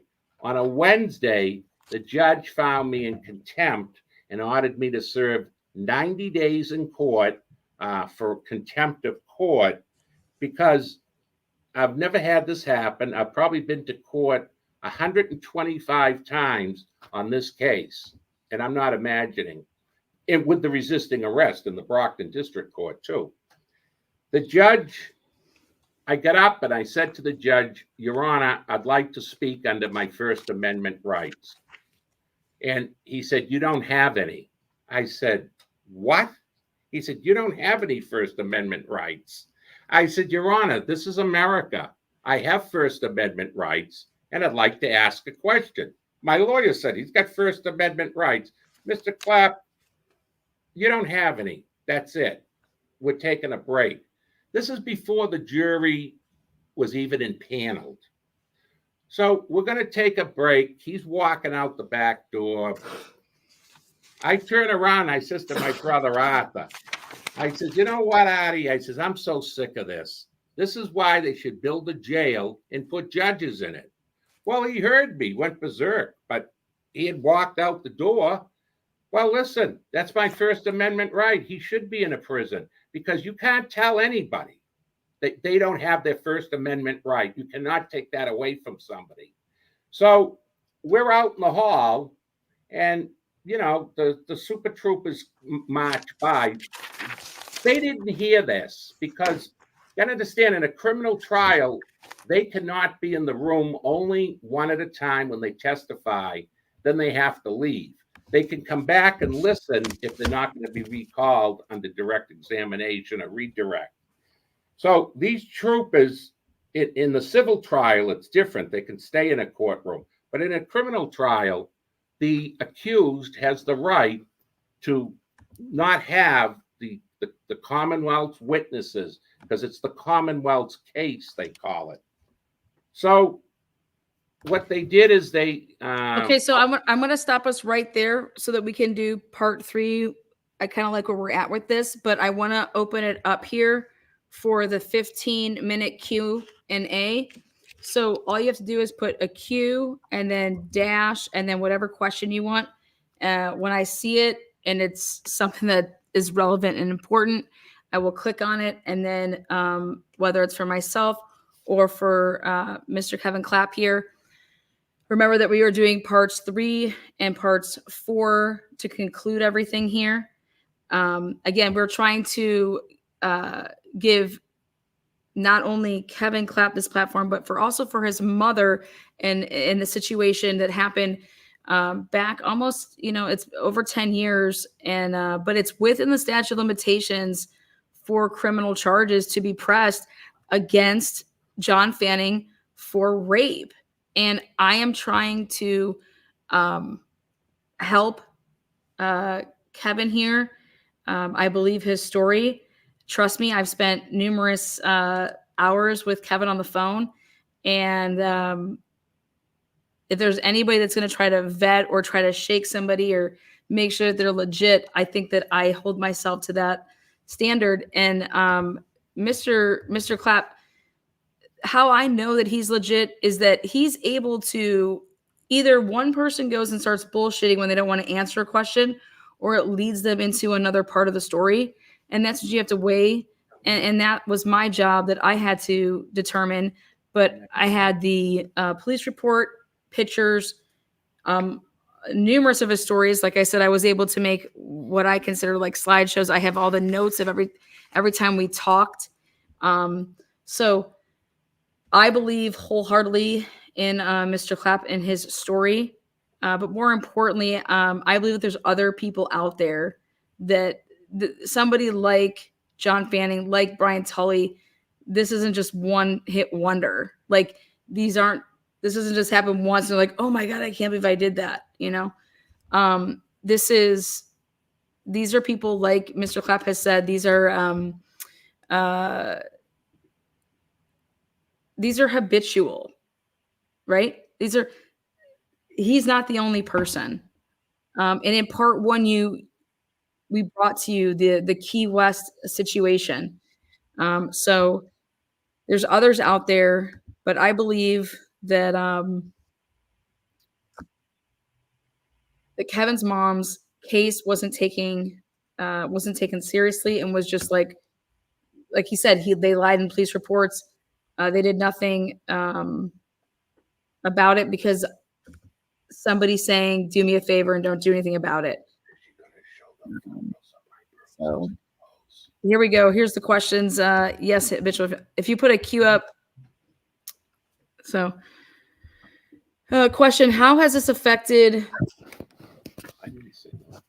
him working / family life? So how has this affected you with your work and family life since this happened? I don't have any. I'm just existing. That's hard to put in words. There's a movie, and I suggest everybody watches it. It's a great movie. It's Mummy, I Didn't Do It. Find it, play it.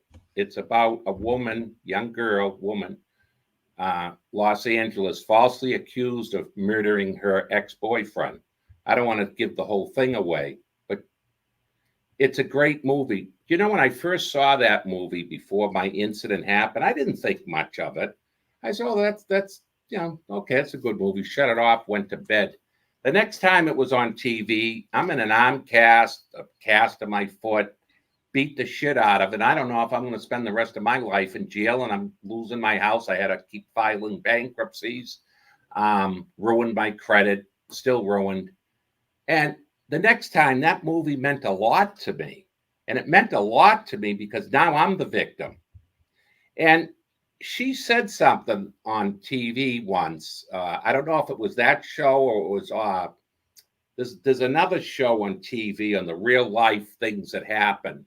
American something. There was another show that I watched, and they asked the woman, and I remember what she said. They said, how do you feel? And I think this is the best way to repeat her. You go from a falsely convicted felon to a victim of a corrupt legal system to a survivor. So right now, I'm the third. I'm a survivor. That's the best I'm going to do. I just finished a 12-session rape, but my life is ruined. It's over. Okay. Even with a not guilty, it doesn't matter. I mean, thank God I won. That you weren't, I'm very grateful for that. I'm very grateful for the lawyers I had and all the good jurors I had. And, but then that didn't stop there. Like I said, Well, here I have a question for that then. Mrs. Wild says, has Kevin had any subsequent interactions with Fanning since? Like, have you had any interaction with him since 2016? Well, yes, what they did is 2 weeks later, after they arrested me for those charges, they then decided my brother was getting the mail for me because I was in jail 3 days. They screwed me around with the bail for 3 days. They told my brother it was too late every time he went. They never told my brother he could pay an extra $40 and come right to the jail. They had me in the medical department, which is a joke. It's like being in a segregation unit. You never come out. And they put me in with two of the most violent, dangerous inmates that you could possibly be in a jail with. And I got along with them. I had them laughing. So the social worker calls me out of the jail cell. I sit at his desk. I says, hey, what's going on? I've been here 3 days. I still don't know what I'm being charged with. And my brother can't bail me out. And the bail was originally $25,000. Then they raised it like I'm a '69 Camaro on an auction. No, Your Honor, the special prosecutor says, I don't mean 25, 50,000 cash. Where am I getting that? My brother has nothing. Well, here we go, Kevin. I have a question for you then. What can we do to help? So a lot of the people in chat are saying, maybe myself or others can do some kind of fundraising to help Kevin with legal costs, etc. I just feel so helpless and I want to help in some way. My heart breaks for him. That's the majority of people right now is saying, like, do you have a support system? What can we do to help? And those are kind of things that we've been talking about. Well, I love the people for that. And I want to say something about that. The most important thing that I lost throughout all this, I lost my health, I lost my home, I lost my credit, but losing my mother, and it's okay that I lost her. I think I told you this when we first spoke. She was 99 years old, but she was my daughter. I never had any kids. I loved my mother. And they took her from me, and God decided to take her home. And that's okay. But what's not okay is the way she died. She didn't deserve to die like this, being beaten to death, bleed to death, and then a good son tries to do the right thing that any good son should do, that John Fanning would do for his mother. Anybody would do it. I fought for justice for Phyllis, and what did it get me? A beating of my life. My body is not the same, and I lost everything. What the fuck kind of system is this? This is called America? This is where we fly the flag, where we do the I pledge allegiance to the flag, where it's the land of the free and the home of the brave? How many times I stood in court and took the stand? And this is the joke. Another thing they should take out of a courtroom. Do you solemnly swear to tell the truth, the whole truth, and nothing but the truth, so help you God? I do. Well, that's a joke, and let me tell you why. It was a joke on Karen Reed and somebody that takes it tomorrow. This is why it's a joke. Do you solemnly to tell the truth, swear to tell the truth, the whole truth? You never get to tell the whole truth. They shut you down. And they'll say, objection, Your Honor, overruled. Okay, that means you can talk. Sustained, that means you can't talk. Well, they hated me, so I lost track of the sustained. So how could I possibly tell my story when the judge is sustaining everything? So why do you take an oath that says you got to tell the whole story? I even asked a judge that once. He didn't have an answer for me. Okay. Yeah, I did sue 9 judges. Every one of them judges violated the Constitution. It was the judge. That's why the judge hated me in federal court. She says, Mr. Clapp, you're suing judges. I says, well, they impeach presidents. I mean, why is a judge any different, Your Honor? I says, and I went to the library and I had somebody Google, can you sue a judge? And it said, yes. It's like a kit. I don't know. It says you could sue a judge, but you probably won't win. You'll never find a case to a lawyer to take it, but you can do it yourself. So everyone that hurt me and my mother, because remember the promise I give her when she was laying in that casket with her beautiful peach dress. Ma, I'm going to get everybody back that did this to you through the legal system. Through the legal system. What legal system? It took me yeah, 2 exactly. years What to legal get system? home. So I have a question here for you. We're gonna work on trying to set up something. I know that you want to live next to your brother in the trailers, right? Like there's like a trailer next to Yeah, him. well, see, everything's a Well, problem when you have a case like this. You know, everybody thinks you get a not guilty. So, oh, that's great. Kevin's life, he's very lucky. He got a not guilty. Well, what people do with social media today is they come to a conclusion of what a person is. So I have been turned down to go to my brother's living on nickels and dimes. I sleep in my car sometimes. I sleep in his place. I'm very unsafe in the place that I'm in, the apartment building for the elderly, because they hate me there. And they hate me because they pulled me up on the computer. I'm a bad person because I defended my mother. So this is what people have to understand. That's why I'm now a victim. I'm a victim of a corrupt legal system. And both federal and both state, it's just absolutely corrupt. And so many of these mobile home parks, I can't get a mortgage because it still shows a bankruptcy. So, okay, I can't get a mortgage, I'm bankrupt. So I said to them, well, what if my brother co-signs? He's got good credit and we'll put some money together and buy it. Well, Arthur would have to live with you. See, there's always something. So Arthur has to live with me. And okay, so we're gonna work on that. so we're trying to buy one outright. Yeah. $270,000. And it's a beautiful mobile home. There's 2 bedrooms, 2 baths. Okay, it's not the house, but I found one park, and the man was very, very nice. It's a resident-owned park, 55 and over. And Okay. the president of the association says to me, he's like you and the viewers, a lot of these viewers. He said, I believe in you. I don't care about your credit. You and your brother, you can pay the park fee. That's all I care about. Everybody deserves a chance. You didn't do anything wrong. You were just being a good son. So there's only one park, and they just sell new ones. And, well, we're going to see what we can do to help you out on that. I'm going to at least see, I'm going to look into it. But I have a question. That I get my whole story out. That my brother... Yeah.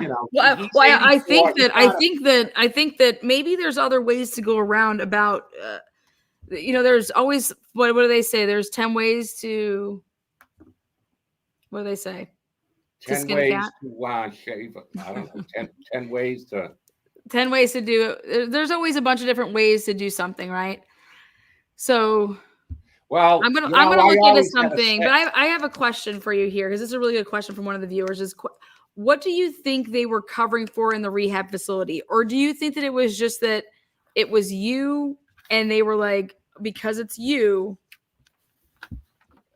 they wanted to stick it to you because of the, well, they didn't want to. Why didn't they do anything with the rehab? I mean, clearly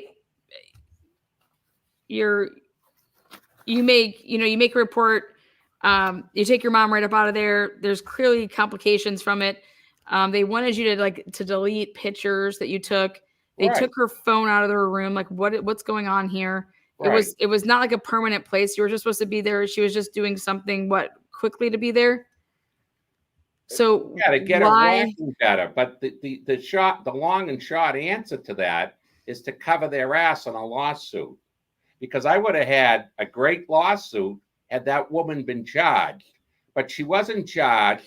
She was found that she didn't do anything, even though I had pictures of my mother, even though the cops said she was beaten up, even though because they said it wasn't. Because the government would have had to pay out on that because it was government owned, right? No, it wasn't government owned. It's privately owned. The place is out of North Carolina.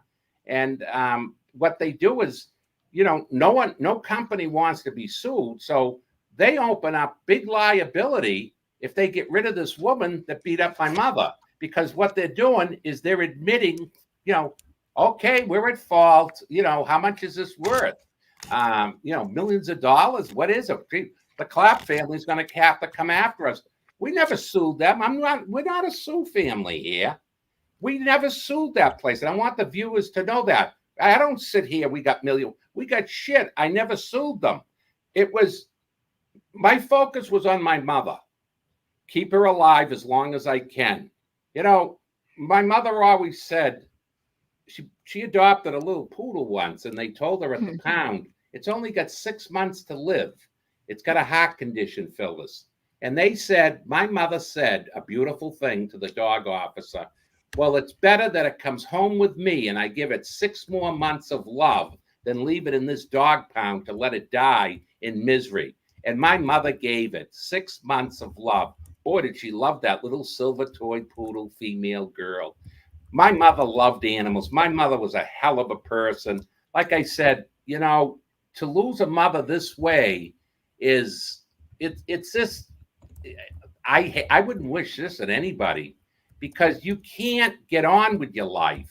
My brother's 84. You know what he said to me when we went out? We cut coupons. We go to McDonald's drive-thru, Wendy's. He likes Wendy's, $1.89 chicken sandwich. He says, you know what, Kevin? You've been so good to me as a brother, but I think you're going to be dead before me. And everyone goes through sorrow differently. My brother, it divided my family. My sister and niece, that they're not nice to me. My other brother, that happens to live in Mansfield, is not very nice to me. And I have to bury my mother. And she wrote a note. I want to be buried. I did everything she wanted except put her to her final rest. Listen, I know my mother's in heaven. There's no doubt about that. She went nonstop like a rocket ship. She didn't stop with Mother Mary. She didn't have to. My mother's looking down on me. And I'm going to tell you, when I was in jail and they held me for contempt, I was out in 3 days. There is a God, and never give up prayer, because I'm living proof of it, because no one did more praying than I did. But I believe in signs, and we believe in a red robin. So once they try to put me in a cell, it had bunk beds. So I says to the correction officer, I never told them I worked in a jail because it'd kill you. So, I said to the correction officer, I can't, he puts me in a room, and the kid's a punk on the lower thing. I'm right in the mood for this kid now. He says, hey, you fat pig. He says, get the fuck up on the top of the bunk. I said, what'd you say to me? He said, you're a fat pig. I said, you know something? You're supposed to be my cellmate. We're going to have an awful problem here, and it's going to get ugly. I says, I can't get up there. I says, I'll end up tipping the whole bed over while you're in it sleeping. So I said to the correction officer, do you get off in doing this? I'm a big guy. I can't climb a ladder in a top bunk. I want to go back to the room up the front that's by itself. This was the second time I was in jail. I've been in jail twice, once on the contempt and once they held me for bail. When they put me in jail the second time, went on a Wednesday, big snowstorm, and they left the court open. I thought it was going to be closed. My brother drove from his trailer, and his trailer's condemned. You walk in it like I did yesterday, and you step on the dirt. His floors are all rotted out. The air conditioner is broken. I mean, the sweat was just coming off me last night. I was with him for 4 or 5 hours. And, I just said to him, we call him Artie. I says, I can't take this. And he said, I never erased the message, Lana, when you called me. Remember, I didn't answer the phone. Yeah, you were screening my shit. No, but you know what my brother said to me? I want to hear her voice. I want to hear her. Oh, yeah. And true Italian over here. Well, okay. Here's what was sad. And your number 18 and 19 and saved messages. I had to go through every single message to get to you. In order to go through every single message, my mother's voice was on there. when she was dying in the emergency room, she called me and I told her to take the blood transfusion. She didn't want it. I talked her into it. And she said, I love you. It was like, I'll never erase that. Then my aunt, my aunt was murdered in Weymouth at Care 1 with a face cloth down her mouth at 104 years old. She was only there to get better. I called the Weymouth police. I talked to this lieutenant. He hangs up the phone on me. I called the state medical examiner. He hangs up the phone on me. Hey, what's going on in Massachusetts? They murder the people. I'm beginning to think it's all a corrupt system. I think, I don't know, maybe the feds are getting a kickback because people are coming off of Medicare or Social Security. So they kill them. Listen, people could think this is bizarre out there. Don't think it won't happen to you. Because there's an old saying, my parents always said it, don't ever comment on something unless you've walked the road yourself. Yeah. Don't And ever I comment where you don't wish have this compassion. Yeah, my mom Listen, always told me don't ever comment where you don't have compassion. John Fanning is a person that shouldn't be on that job. And shame on me too. There was some telltales that I should have pulled away from that family. His uncle told me to. He was raised basically by his aunt, 2 aunts, and an uncle. Very nice people. Very nice people. Okay. His sister's a beautiful girl, beautiful person, beautiful husband she married. How come his sister never came out I mean, I'm glad she did. I wouldn't want her involved, but this thing was so ugly. He's got a cousin who's a lawyer. They all stayed away. And I had an investigator, and the investigator called John up, and he says, well, I wish this never happened. He said, I just wish it never happened. She says, well, you're a state trooper. All you got to do is tell the special prosecutor to drop all the charges against Kevin. Well, I'll think about it. Well, he never did. So when the first day of the trial, the investigator comes up and says, he asked me, he said to me that he doesn't want you to go to jail, but he wants you convicted. So he wrote out on the victim witness form that I didn't see. I didn't want to see it. I didn't care. He wrote, if convicted, do not put in jail. Now, they were going to put me in jail anyways, because on the second trial, see, they waited 2 weeks after they arrested me for all these charges. Then when my brother was getting the mail while I was in jail, again, my brother says, there's something from Brockton Court. I said, well, open it up, because you would get a phone, you could use I use the social worker's phone. And I said, look, you owe me. You put me in with 2 maniacs here, and I make them laugh. And they haven't put the sprinkler system on and flooded the jail. They liked me. I got along with them. Hector, I still remember one of their names. And I said I called up, and the guy says to me, I'd like to put you in general population. Words like that. I says, no. I want to stay locked up with those 2. He says, they're killers. I said, no, they're not. I says, they're not. I make them laugh. Now, Hector's a big guy, Spanish, with an accent. His case was sad. They really screwed him. He's in a wheelchair, and his physical therapist charged him with assault and battery with a dangerous weapon. So can I ask you over in a wheelchair? Can I ask you a question? When your criminal defense attorney won your case, right? Not guilty, not guilty, not guilty. And did you ever ask her, like, hey, do you know somebody that would take my civil case pro bono? The reason I ask this is because she know how hard it is to win pro bono? You did all your civil stuff, not pro bono. Do you know anybody that civilly will take me on that way, that I don't have to do this pro se? I did that. Yeah. So nobody would do it? Here's the problem, long and short of that. It is almost impossible in any state, especially Massachusetts, but this whole country, to find a lawyer, because lawyers, some of them are good and many of them are afraid. And they'll yell at their client, but they will not dare raise their voice or fight for sometimes for their client. I had to get rid of 2 of my lawyers. I told you that because it was bad. One woman and one kid, Benjamin. He says I can't go to court with the resisting arrest. I says why? He said, well, they'll put you in jail for 2.5 years, even though you won the other cases. They want you. They want your head. They want you dead. I said, okay, you're fired. So I got rid of him. So I had to get another lawyer. And this lawyer was a blessing too. Her name was Jennifer Lakaitis. When I went in to see her, well, okay. This is it's like love of life, I guess.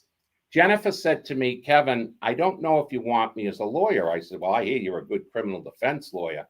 She was from England, and I love England. I've been there. My father was English.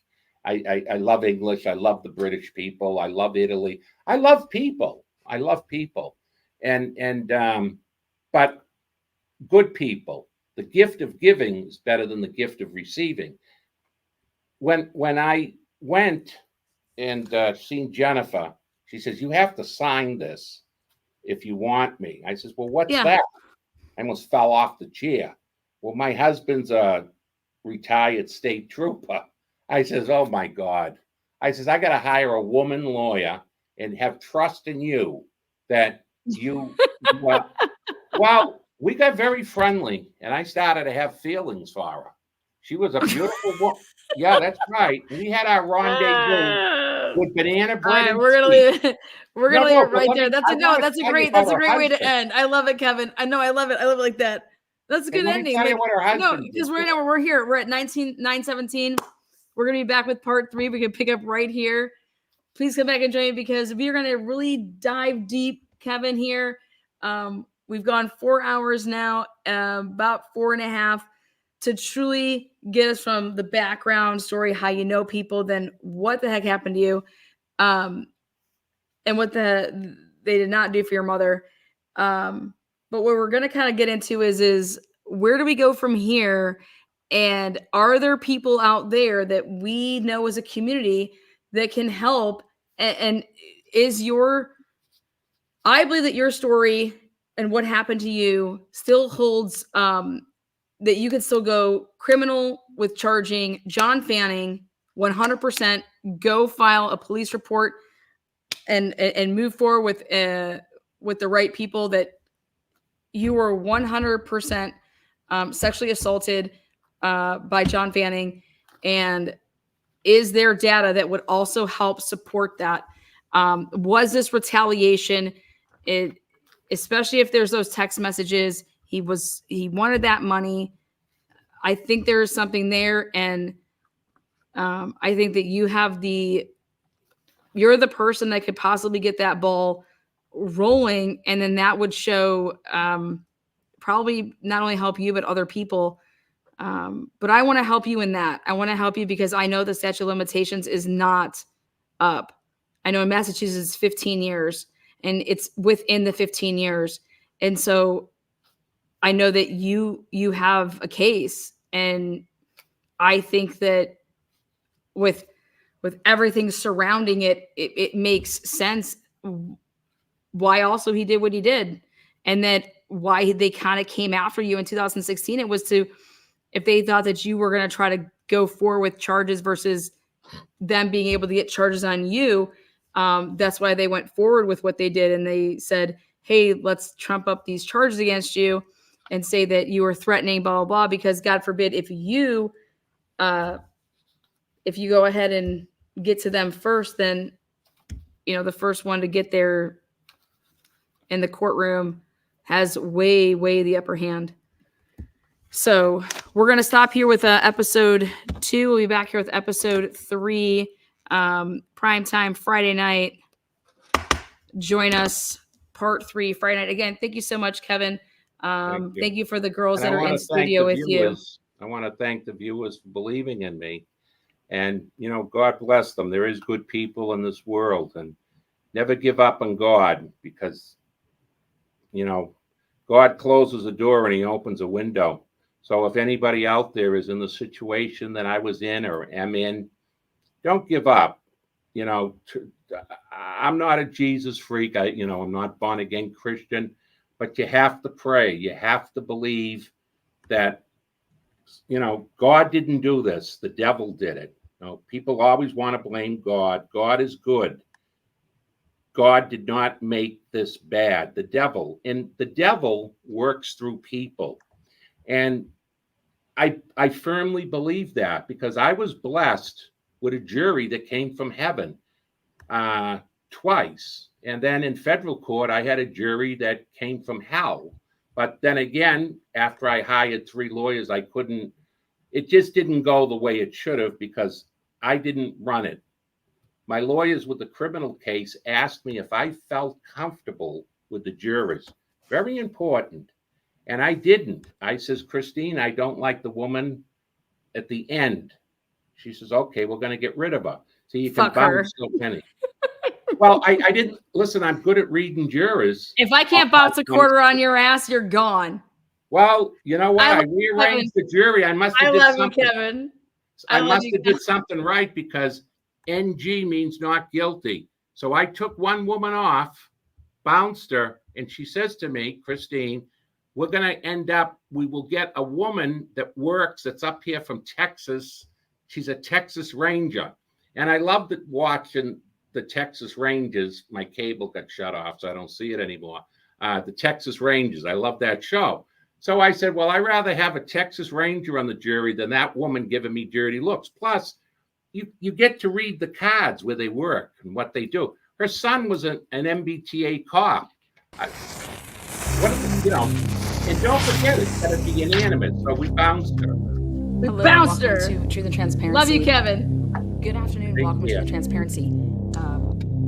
Welcome to Truth and Transparency. Not sure if this is working, but Today is not a day to celebrate. There's someone still unsure